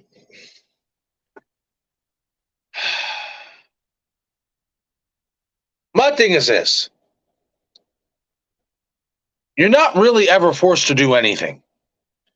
If David Gordon Green, unless he was under contract for a 3-movie deal with Blumhouse and with Malika Khan, if he's not under a 3-movie deal, he didn't have to make Halloween Ends. He could have chose to back out. He didn't choose to back out. He chose to stick with it. My thing is this. Are all these rumors about David Gordon Green and these comments, right, about him saying, oh, I never wanted to make Halloween Ends or whatever, would he be if he is making these comments, would he be saying these comments if people didn't react so poorly to Halloween Ends? If everybody loved Halloween Ends, do you think he would be saying that? If he is saying this now. It's an interesting question to ask yourself. I think if David Gordon Green is saying this stuff, that he didn't want to make Halloween Ends. If he is saying that, the reason why is because of the negative backlash. It has nothing to do with that he didn't want to make the movie. He doesn't like the fact that people didn't like the last movie that he made. And now he's going to make the claim and say, I didn't want to make it. Bro, you had a choice. If you were not under contract for that 3rd film, you didn't have to make it. You chose to make it. You made it in a vision that you wanted to make it, which was an homage to Halloween 3, Season of the Witch. It didn't get reviews. People didn't like it. A lot of people didn't like it. There was some that did, but majority didn't. And you don't like that. You're disappointed by the response. So now you're coming out saying, I didn't want to do it. Baloney. Hot garbage. If he is saying that, I'm not trying to be rude, or anything, you know what I mean, and stuff like that. Like, I'm not trying to be rude at all. I'm just being honest. You know what I mean? Like, if you didn't want to make that movie, if you weren't under contract to do so, you didn't have to. So, and he wants out of The Exorcist. If he is saying that as well, why are you signing deals you know in your heart you aren't going to go follow through with, or that you really don't want to do? Like, if he is making these claims, all I can say is if he is saying this stuff and he wants out of The Exorcist, my best, I guess, piece of advice I could give him and his fans is the guy's got to stop taking on projects that A, he doesn't want to do, or 2, he does want to do, but because he wants to do it in his own vision, and he's afraid of the public's perception of that vision. So I honestly don't know, man. That's crazy if he does want out already. Should have never signed it.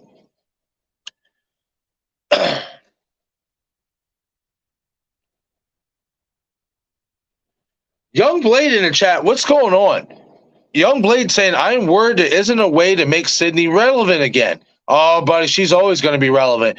Listen, think about it like this, Young Blade. You can make the argument Sydney's even more relevant now that she wasn't in Stream 6 because everybody wants her back in Stream 7. So I don't think relevancy is ever going to be an issue with Sydney Prescott. She is the legacy character. She is the de la creme of the franchise. She is that chick. There's not going to be a lack of relevancy, I assure you. Always thought Sam should have some resentment towards her. Oh, she does. Oh, don't worry. She does. Especially if my theory turns out to be true. Oh, yeah. Oh, yeah. Big time resentment. Big time resentment. I can't wait to do my full breakdown on her being a mastermind and whoever else is in this cult. I can't wait. Val saying, I'm so excited for that, Marcus. I'm assuming you're talking about the memberships and stuff, Val. Yes, absolutely. I think it would. You know, Tom Jones Jr., yes, absolutely. Yes, I agree, Val.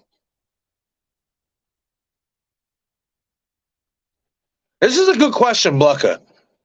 Well, he's asking this to Wayne, but I'm actually going to chime in on this. Wayne, he says, Wayne, did you like Evil Dead Rise more than Scream 6? I like them both. I like them. I absolutely love Evil Dead Rise. So I guess you could say I like it a little bit more than Scream 6, but they're two different types of movies, you know? But Evil Dead Rise, easily for me right now, I don't think it's ever going to change. It's my second favorite to the original. Some will bite my head off for that. I was never really a fan of part 2. I didn't like how they basically just redid the same movie. I didn't like that. I get it was supposed to be all fun and games, but I didn't get on board with that. I didn't like Army of Darkness.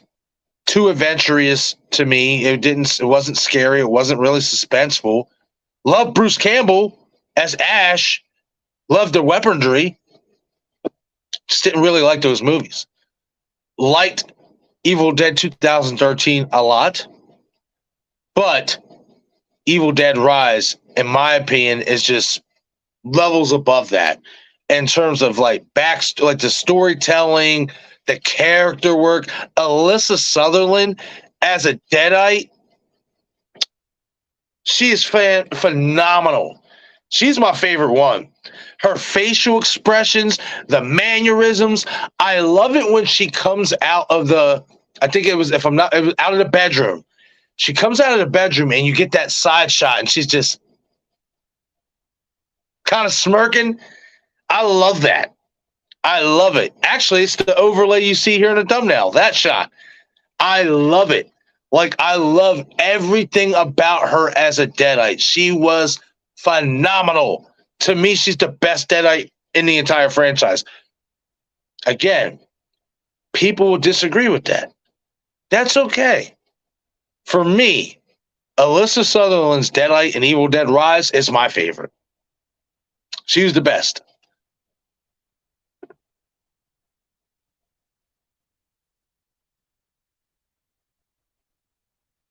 Yep, that was just Wayne Turner. Evil Dead Rise stars an Australian actress, Alison Sutherland. See, that's crazy because, I mean, I don't know if they just abbreviated it for short on Google, but they said her name is Alyssa. Along with being filmed in New Zealand. Oh, so wait, Evil Dead Rise was filmed in New Zealand? See, I'm not going to lie. I didn't get to do my due diligence on Evil Dead Rise like I wanted to because when all that news was coming out and all that stuff, I was heavy deep into the Scream theories because it was about to drop. So definitely for Evil Dead Rise 2, which I believe we will be getting an Evil Dead Rise 2, I will definitely be keeping up on that once that gets announced, like for sure.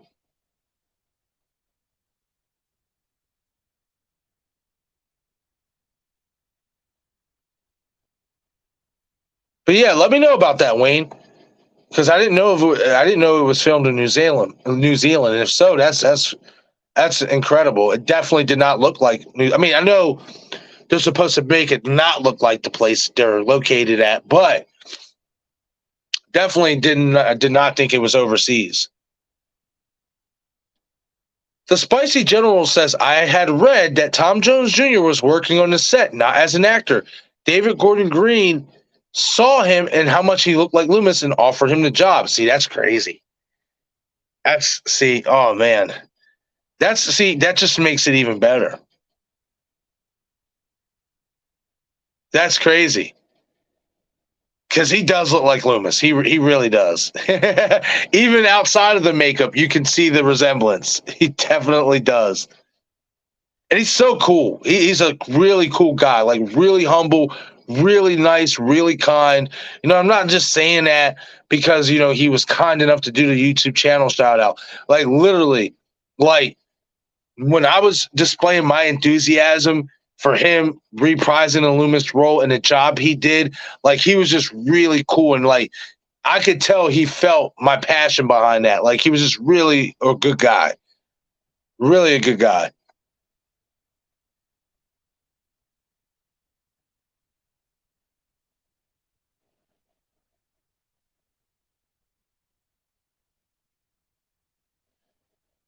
Oh, wow. Blucka says Evil Dead Rise was another doo-doo baby. Retread everything and explored nothing. LOL. I gave it 5 out of 10 for being another Evil Dead. See, in my opinion, that's where you're wrong, especially in the Evil Dead franchise. Because see how I look at it, especially with Lily Sullivan's character, Beth, this wasn't a retread. Yeah, was it about? Did we get a story about family? Yes, which we got to a degree in the original Evil Dead, but that was more about Ash, his sister, and their friends going to the cabin, and shit going haywire. This movie was about Beth not knowing how to deal with the fact that she's about to be a mother.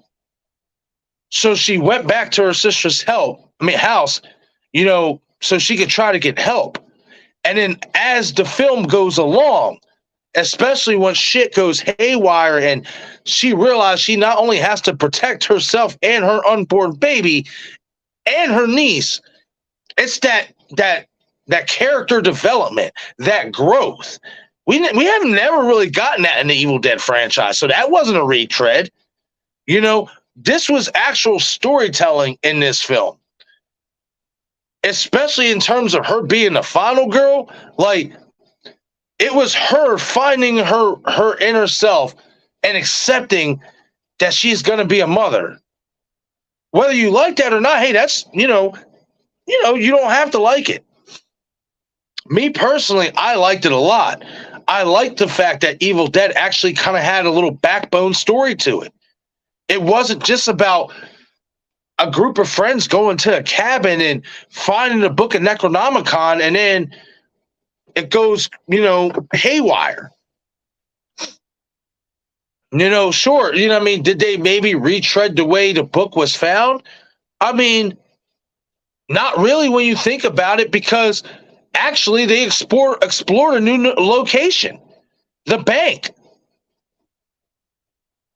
Before it was always at the cabin. So that wasn't a retread.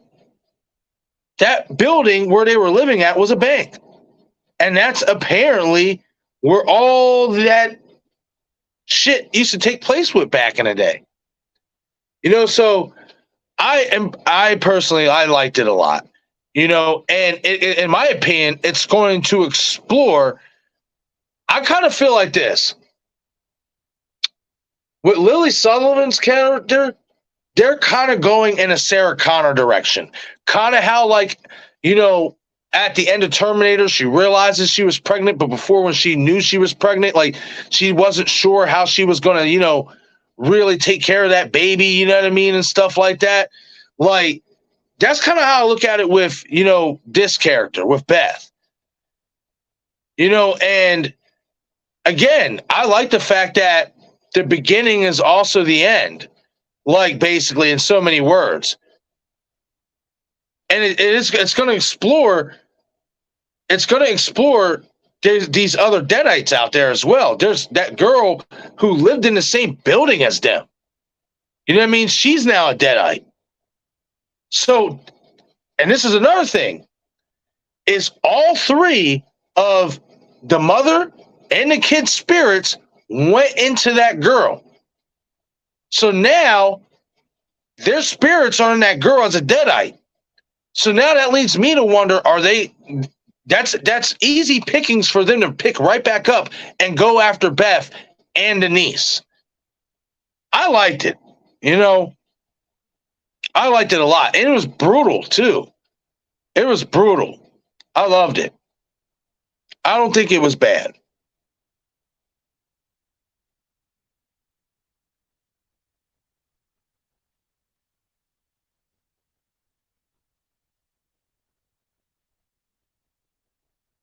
Wayne Turner says another advantage: supernatural horror is not grounded in reality, so doesn't claim it is going by logic and realism.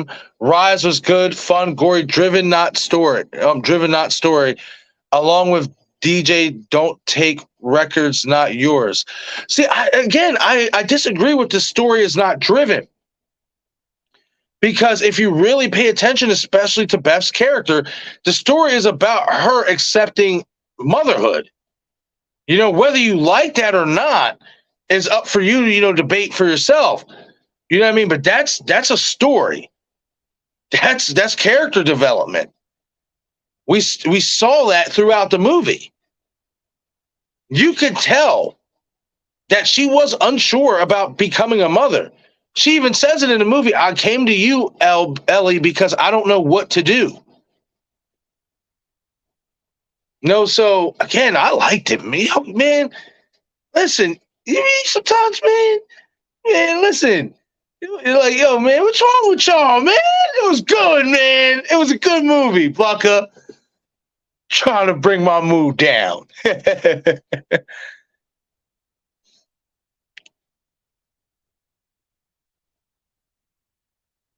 That's what's up, Scott. I'm glad to hear that your dog is doing a lot better, especially as a fur father myself. You know what I mean? That's awesome. Scott saying my dog is 100% better. He's playing again and he's eating and he's drinking. His battery's normal, happy, cheeky. So his name is Red and he's an American Bulldog, Staffy Cross. Nice. Hell yeah. I'm glad to hear your dog's feeling a lot better. Like I said, as a fur dad, I don't like that. I don't like when animals are sick or hurt or none of that.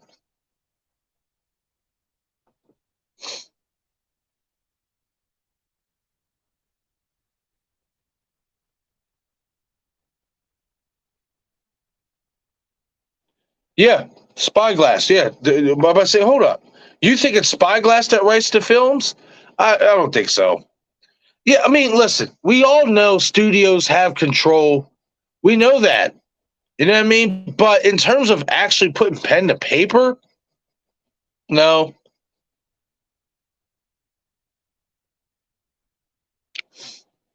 My man Dino in the chat. What's going on, Dino? Saying hello to everyone. What's going on, man? I hope you're having a great night.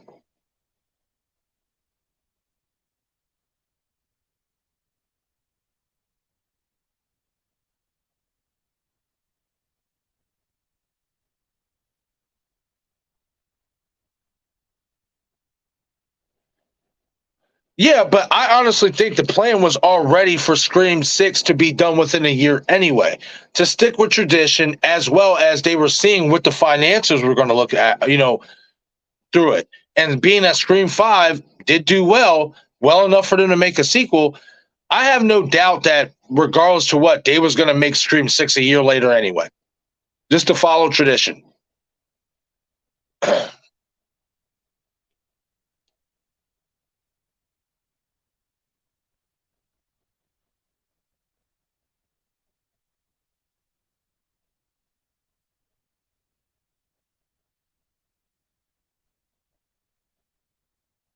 Huh. That's a good question. Two boys saying, Marcus, if you could have any piece of memorabilia from the Scream franchise signed by anyone from the movies, what would you pick and who signs? It's a good question.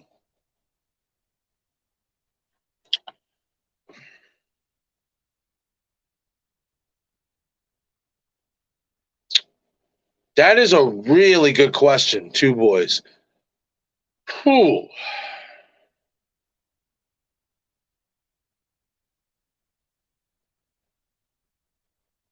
I got it. I would want Nev's leather jacket from Scream 2. Signed, autographed, all that. But I have another one. I have two.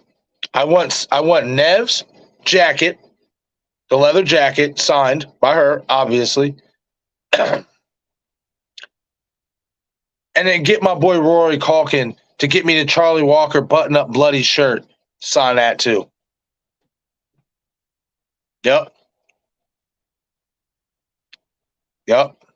I'll take that. Nothing against any of the other characters in the franchise.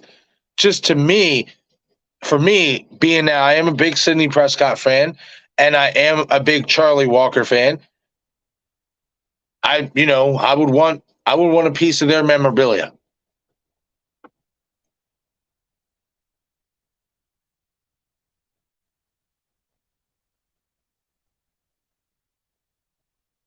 Okay, so guys, I'll say this. I'm going to go, what time is it? I'll go another 15 minutes. Unless we get some more super chats rolling in, then I'll keep the stream open longer or whatever. But I'll go another 15 minutes or whatever until we start wrapping things up.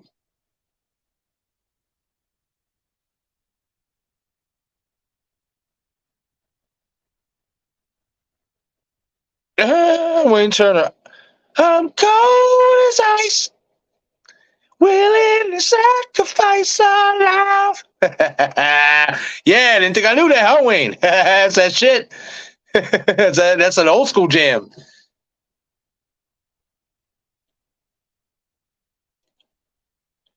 Bluck is saying, well, Danny McBride said the original plan was only 2018, but they demanded another movie. I can believe that, in all honesty, because when I remember when I first heard reports of David Gordon Green and Danny McBride going to John Carpenter, getting his blessing, that they did just want to do one Halloween film. You know what I mean? I will say that. However, once they got to Halloween Kills, in my mind, I have no doubt that David Gordon Green was going to do a third. Especially with how much they made off of Halloween 2018. Yeah. Excuse me.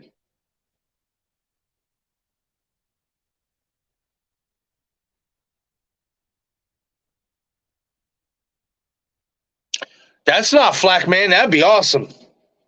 Ryan saying, I'm going to get flack for this, but I'd love Scott Foley's mask signed and the screen. Use voice changer. Yup. Or one of them. Yeah, nah, man. You ain't going to catch flack for that. That's a great piece of memorabilia, especially with the voice changer. And Scott Foley as Roman, he was amazing. I like Scott Foley.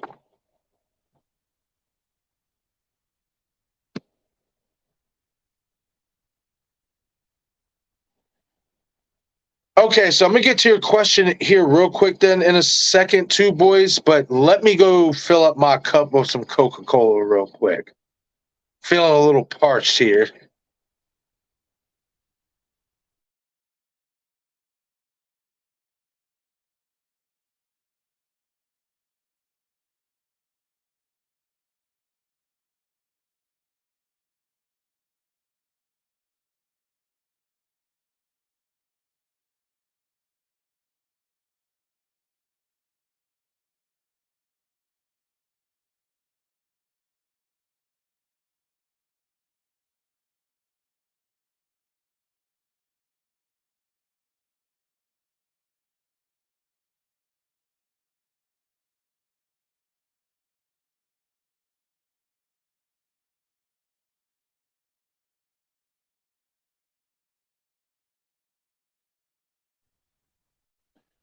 I had to refill my cup. All right. Sweet Coca-Cola. Love it. Okay. So back to Two Boys' question. Thoughts on the voice changer used by Roman to come back in 7? Did you like Roman sounded like Cotton? Yes, I did. I like that Scream 3 voice changer. Actually, Two Boys, and I've said it before, and not too many people really, got on board with it. But in my opinion, I think you can make a case that the Scream 3 voice changer was used in Scream 5. And I say it because we know Roger L. Jackson is talking to Tara in the beginning of the film. We know that's his voice. However, we have to think of it in the context that it's supposed to be Richie and Amber. If that's the case, how were they able to change their voice like that? See what I'm saying? So I think there's a case to be made that that voice modulator was in Scream 5. And I do think it could come back in Scream 7. I think it would make sense, especially if they're going to mirror Scream 3 like we all think they are.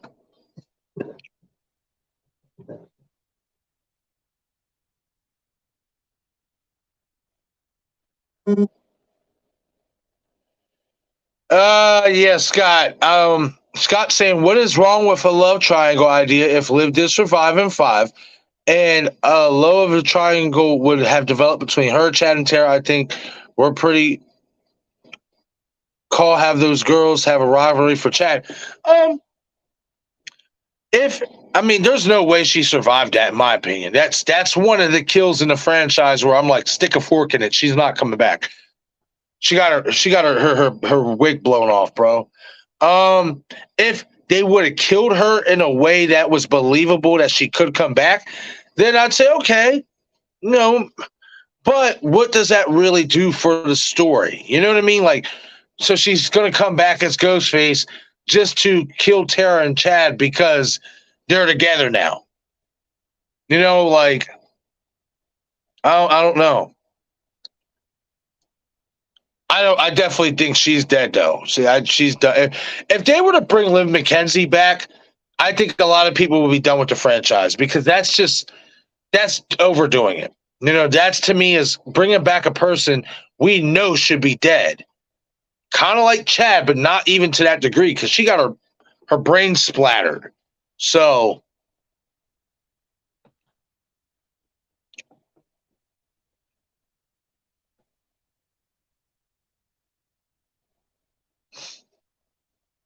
Wayne Turner said, I would want the van Randy got killed in. Nice. That's a good one.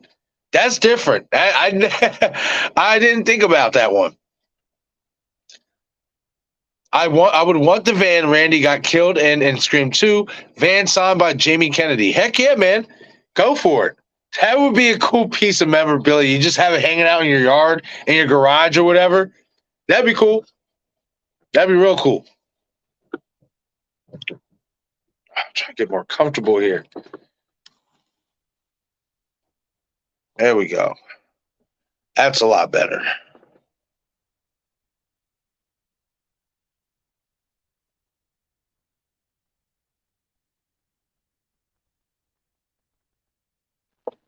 Garth Mall in the chat.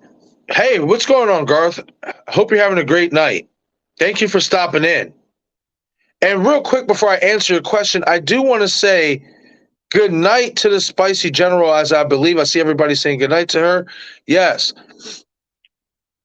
Val saying, I'm going to head to bed, got my notebook ready, going to watch all the Halloween movies this week, even Rob Zombie's ones. Oh, I know that's going to be difficult for you, Val, because I know you do not like those films.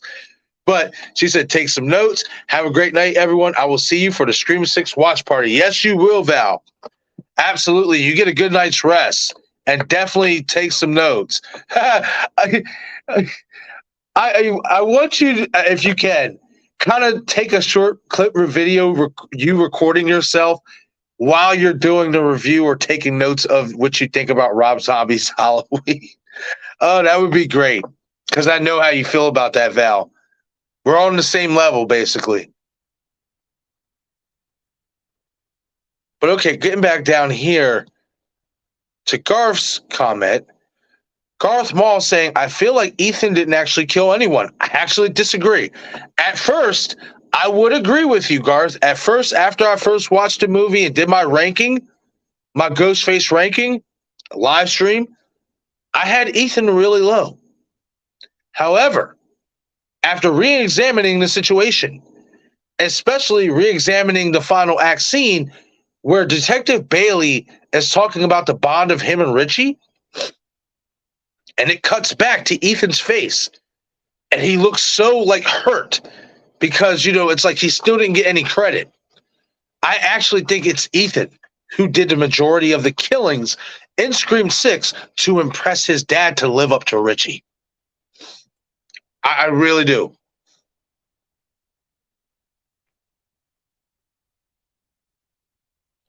Scott Walker said, I would love to see a copycat killer doing the exact same murders and locations for the first movie, but they can't figure out who the killer is, and I think the killer should be Stu.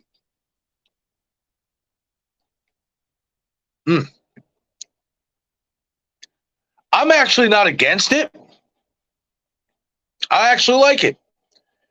As long as you don't make it obvious that it's Stu. If you don't make it super obvious. Because if you make it super obvious before we get to the reveal, then it's just going to mess everything up.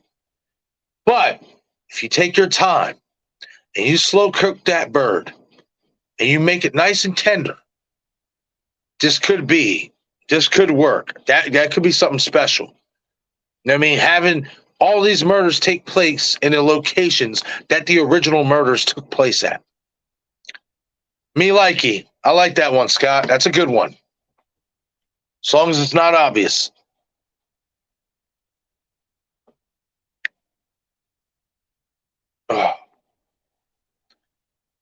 Blucka saying James Gunn is so good at writing characters and filming them to feel important even when it is a dumb cameo. He has a lot of faults, but I really enjoy his characters. That's good. Yeah, I have to catch up with some of his movies. I'm a little in the tweeds with that.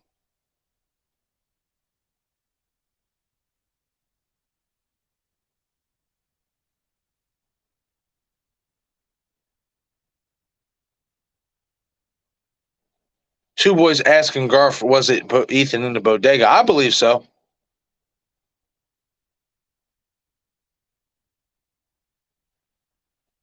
Okay, let's get to some more comment. Okay, so guys, I say I'll go another 8 minutes here to 2 hours and 15 minutes of the stream, and then I'm gonna call it a night unless we get another super chat to roll in here. You know what I mean? If depending on the amount, that's how long I'll extend the stream for, and stuff like that. So if you send in a super chat, I'll extend the stream.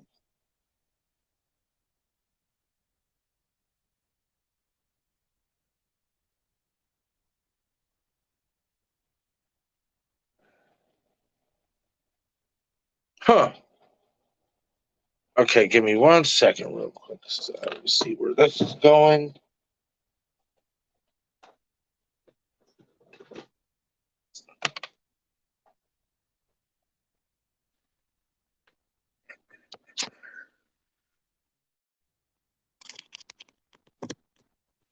Okay. So Scott Walker saying, I don't like Stu. I don't like Stu. Liv, she was nice to everybody. He was rude. She didn't like Minnie that much. She was a skank. She was only using Chad to make Vince jealous, if you ask my honest. Oh, okay, I see what you're saying. I mean, possibly. I mean, that's not out of the question. I don't know. I actually don't think so. And the reason why I don't think so is because I think Vince kind of made himself sour with Liv, for the simple fact is he was posting some weird stuff on social media, according to her. So I think that's what drove her away from him.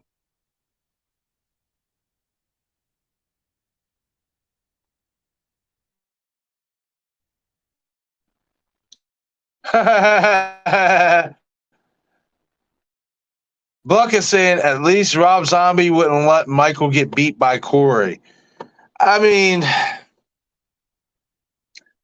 yeah, I mean, I guess so, but at the same time, let's really be honest. Like Zombie would have gave. Like, don't get me wrong. Excuse me. I like the idea of Lori finding out who she is in that book. I like that aspect of it, but outside of that, no. Oh, okay. So I got one for you, Blucka. Yeah, yeah. Rob Zombie wouldn't let Michael get beat up by Corey, but Rob Zombie is the one who basically said that the reason why Michael is the way he is, well, he sees a unicorn in his mom. Rob Zombie gave Michael Myers hallucinations of his mother and a unicorn. I'd take Corey beating up Michael over that any day. Honestly. You know what I mean? I'm sorry. That unicorn, and I get it. I love Sharon Moon Zombie. You know what I mean? And I get it. That's Rob's wife. But there was no reason to have her in that movie. And they found a way.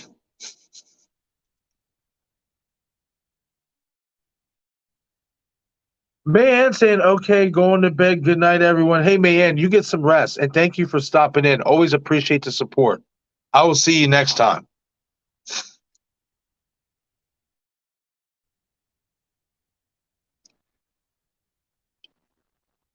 Wayne Turner saying Chad killed Annika.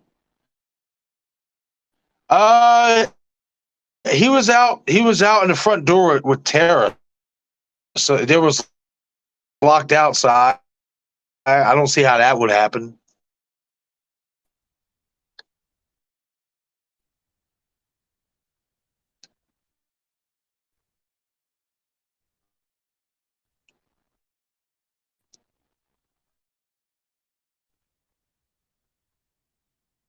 Comments here.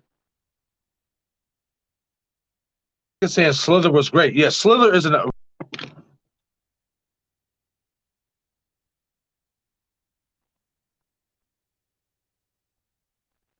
Scott Walker saying, I looked at the picture of Stu's TV in Scream 6 from where the glass was broken, where Stu's face was. If you look very closely, you can see his face print and you can see the blood from Stu's face. Huh, interesting. I mean, he got his hands up, but I mean, see, that's another thing too. That could have been a blood from his hands. But even if it did, I mean, I could see glass shattering on his head. Yeah, it's going to be blood. Doesn't mean he died.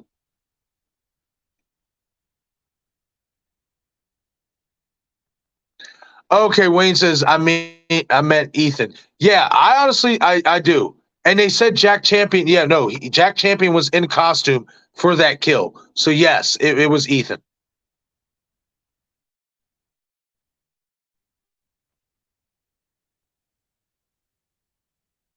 Ryan saying, yeah, I'm going to head out as well. Have a good night, everyone. Yeah, man, thank you for stopping in, buddy. And thank you for sharing that piece of information with me earlier about, that guy saying what he said about being on the production of Scream 3 and supposedly Stu wasn't a part of the plan or whatever and this and that. I appreciate that.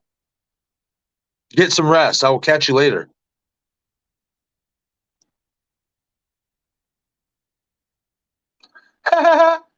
Wayne Turner saying, should Chad be revealed as a cyborg in Scream 7? I mean, fuck. If he keeps getting stabbed like that and just miraculously surviving, they might as well.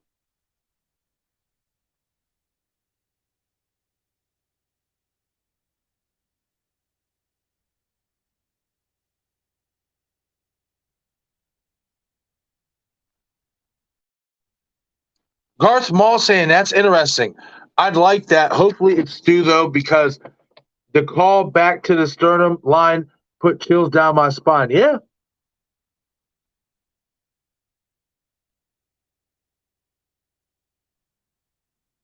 Okay, so that's with John Cena. Okay, yep. I know about that. I haven't gotten around to watching that, but it does look pretty good.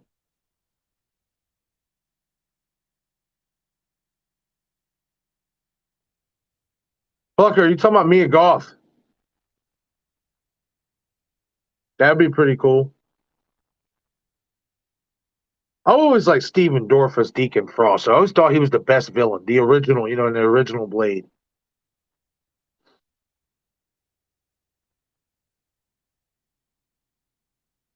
All right, guys, I'm going to go through a couple more of you guys' comments, and then I'm about to wrap it up.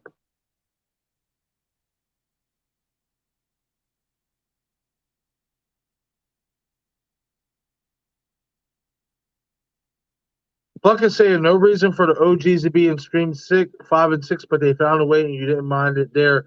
Why are you hating in it on Rob Zombies? Oh, I agree, Rob Zombies are hard to watch, but that Michael feels the scariest. I disagree. I think he's the least scary Michael. Oh, snap. And I'll explain why. I don't hate the fact that they brought back Danielle Harris. I don't hate the fact of that at all. I love the fact they brought Danielle Harris in. But in terms of Rob Zombie, in terms of his Michael feeling the scariest, nah. What? Just because he's big and aggressive? That's simple. That to me is the most intimidating. The easiest way to intimidate somebody is just to be big and overtowering. I mean, it's going to be intimidating, but that's what you expect from a big guy like that, from a monster of a man, 7 feet, 300 pounds. You expect to kind of be scared of him, right? But what's more scary is a guy who's 6'1", 6'2", maybe 200 even pounds, who possesses the strength of a guy who's 7 feet, 300 pounds or better. To me, I don't think Tyler Main's Michael is scary at all. I think he's just aggressive. Didn't scare me one bit. Like, in terms of him being scary, not to me. You know what I mean? If there was one scene I would say that got my attention in Halloween, the remake, was when the dad was smoking a cigarette on the porch and he goes to turn his head and Michael slits his throat. Outside of that, he wasn't scary. He was just big and aggressive.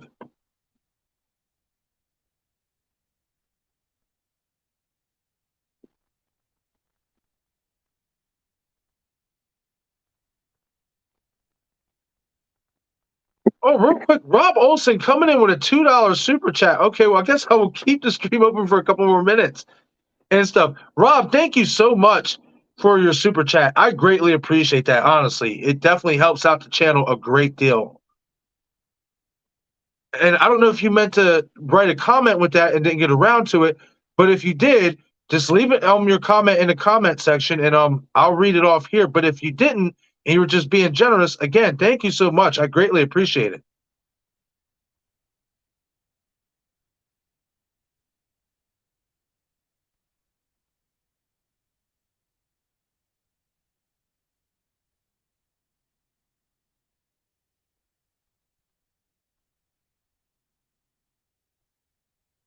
Let me get down here a little bit. Yeah, Tyler Main. Yeah. He was a former wrestler, too. I like Tyler Main. I'm not trying to shit on him. I think he played a good Michael, but he wasn't scary to me. You know, again, guys, I grew up on the mystique of Michael Myers being 6 feet to 6'2", 200 pounds, possessing otherworldly, supernatural, almost superhuman physical strength. When you make him 7 feet, 300 pounds, I expect you to toss people around. I expect you to be able to crush people and stuff like that. I don't expect you to do that when you're a guy who's probably about my size.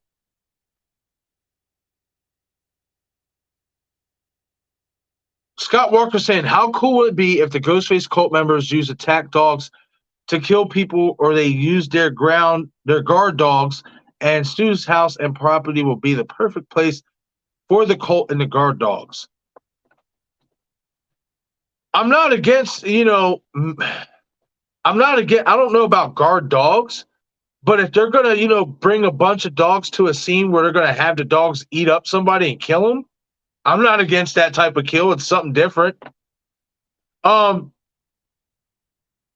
The cult in Stu's house, I think that's a reasonable place to have it revealed.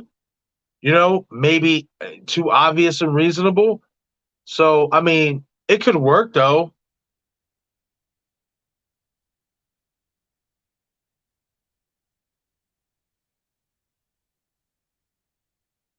Okay. I mean, Buck is saying that is the one thing I give Rob Zombie credit for, making Michael feel like something you wouldn't want to walk into. I wouldn't want to walk into him from 1978. I'm gonna tell you why. I'm gonna tell you why I would rather walk into Tyler Maine's version of Michael Myers than Nick Castle's. The reason why is because you can see Tyler Maine's eyes and you know he's human. Rob Zombie humanized him to a point where that mystique, that supernaturalness, that cloak of invincibility, it's not there. I'd rather not walk up to the guy who you can't see past those eyes. You just see nothing but black, pitched out, and that pale white mask. Maine, you see his eyes. You know, given by what we saw earlier in the movie, you know he's human. There's not even a thought of possibly being supernatural. You know what I mean? Or a force of nature. You know, so for me, just I don't find him that intimidating. It's too easy to be big and intimidating.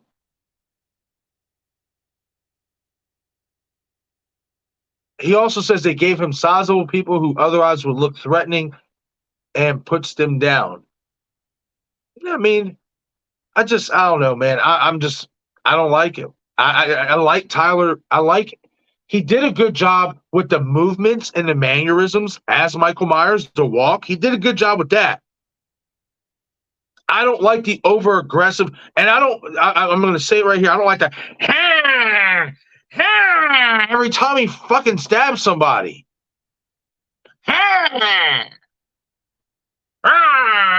Every time. Like, I don't know, but hey, to each his own, man. You know what I mean? Everybody has their flavor. Everybody has their taste, and I respect your opinion. Okay, yeah, Bluck is saying, yeah, Mia Goth. Yep. Okay. Yeah, she's great. She's a great actress. Scott Walker saying, I would love to see Danielle Harris return to play Jamie Lloyd again, but instead of other movies having a continuation of Halloween 4, but instead of the other movies having a continuation from Halloween 4, if you ask my honest opinion. So are you saying you would want her back, but you wouldn't want her back in a continuation from Halloween 4? Is that what you're saying, Scott? You're just saying you would want to see her in the Halloween film. You just don't want to see him pick up the same story. Hey, if that's the case, I've said it before. You know, as much as people would love to see Danielle Harris back, there are those people that don't want another timeline jump. They want something fresh. They want something new for Michael Myers. So,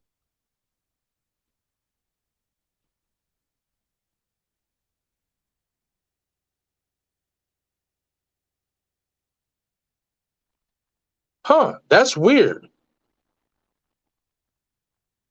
That's weird, Rob, because you're supposed to get at least 50 letters with your super chat. Huh. That's weird because everybody else's comment came in tonight. That's weird. Well, Rob, do me a favor. Whatever comment you was going to leave, in that super chat, leave it here in the comment section so I can get to it, before I wrap it up.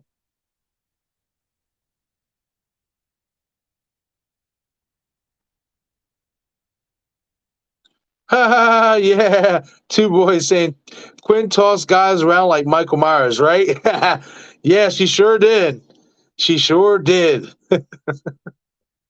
All those muscles didn't help much. I do love that whole scene of dialogue from Ghostface with Gale.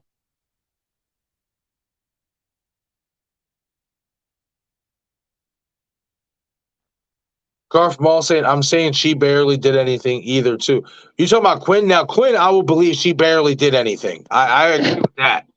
However, with Ethan, I actually do think now, after going back and rewatching the movie and breaking down that final scene, that final act scene where Bailey's talking about Richie so highly, and you see the camera cut back to Ethan, and he looks like there's some resentment there. I definitely do think now Ethan is the one who killed most of the people in Scream 6.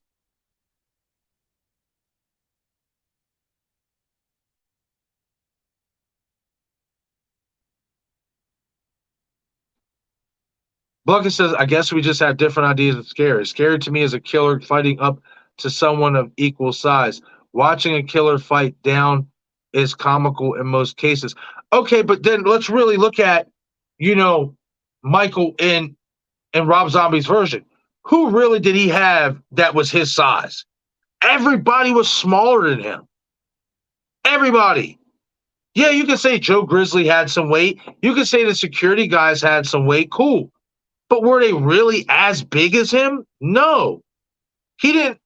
If he would have went up against somebody who was exactly his size, 7 feet, 300 pounds, then you got me.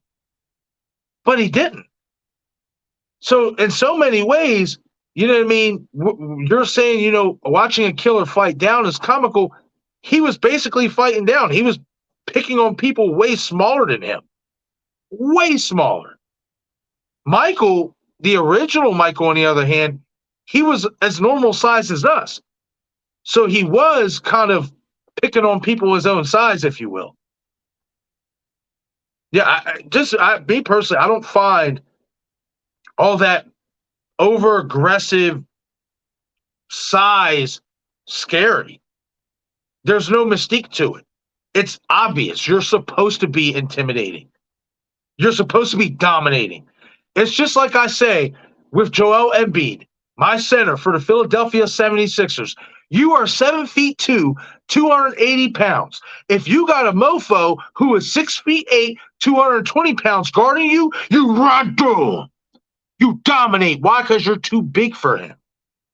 I expect that at that size. What I don't expect is to see a guy who's 6 feet 2, 200 pounds, picking up a human being and crushing his face with his bare hands with no problem. I don't expect to see that from a guy that size. So, yeah, we obviously, have different, views on, a killer and their size or whatever. Okay, here we go, Rob. I got you, my friend. Again, thank you for the $2 super chat. And next time, I do want to say, guys, for your super chats the next times, I will have more clips. I didn't get to upload any more clips from the last time, so I had like some of the same ones, and I don't want to be replaying the same stuff. You know what I mean? So tomorrow, being that I'm going to be focusing more on other stuff and not probably doing any videos, I'm going to be focused on building the memberships and getting other things taken care of. Merchandise too. I got to get back on that or whatever. But yeah, you know what I mean? Definitely. It's shit's about to get real here. Like, I'm about to have some more stuff. You know what I mean? And all that.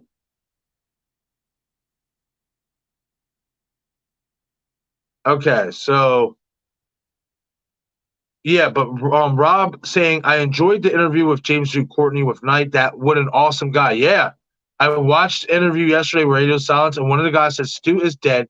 And the other two guys actually said, never say never. Yeah, see, they do that. That's what they've been doing the whole time.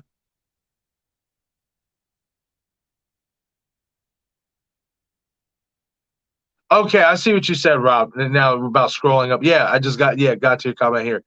Yeah. They've been doing that the whole time. One guy will say, oh, no, Stu's dead. And then the other, oh, never say never. You know what I mean? Yeah. They know what they're doing. They're messing with us.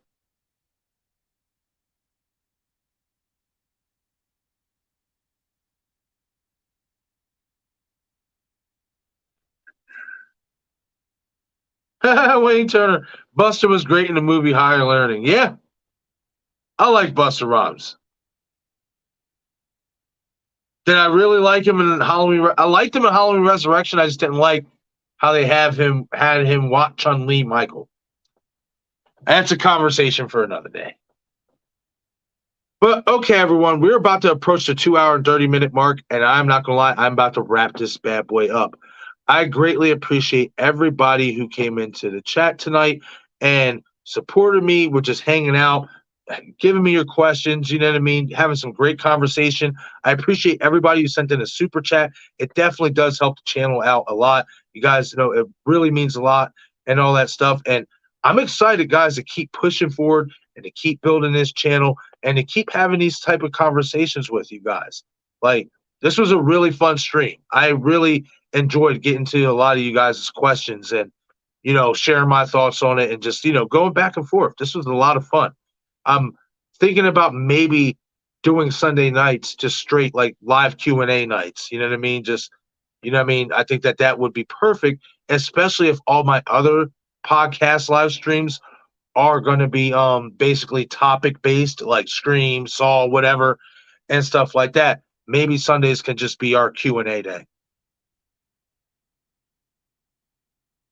Very true. Very true, Block. A difference of opinion is fun times. That's right.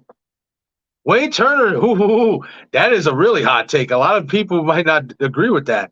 I can see where you're coming from it, though, with that sentiment, though, Wayne. Wayne saying resurrection is better than ends. I can see where you would say that. I could definitely see that. But okay, everyone, I'm going to head out here for tonight. Again, I greatly appreciate you all tuning in. Be sure to tune in and get the banner up here, you guys. Be sure to tune in on Tuesday. I'll make sure I put a time up and all that stuff. But Tuesday, I'm going to be going live for a season 1 and 2 recap of Chucky TV series, as well as discussing my wants for season 3. As well as Wednesday, I already have the time for this.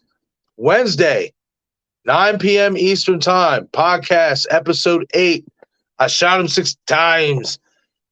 Live watch party, 8 p.m. Eastern Time. See, I have it right there. See, I'm so discombobulated right now. I'm getting tired. You guys know how it be. But anyway, 8 p.m. Eastern Time, Wednesday, live Scream 6 watch party and commentary. Make sure you guys get notified. I will have that posted by tomorrow night. I already have the thumbnail made. I just got to basically make the stream. But I hope to see every single one of you guys there because I would love for you guys to tune in and let's watch Scream 6 and do a live commentary together. Definitely should be fun. But okay, everyone, I am out of here for tonight. Once again, this is I Shot Him 6 Times YouTube horror movie channel. I'm your host and creator of the channel, Marcus. Be sure to follow me on Twitter, Instagram, and Patreon as well. Thank you guys all for watching, and I will catch you guys later.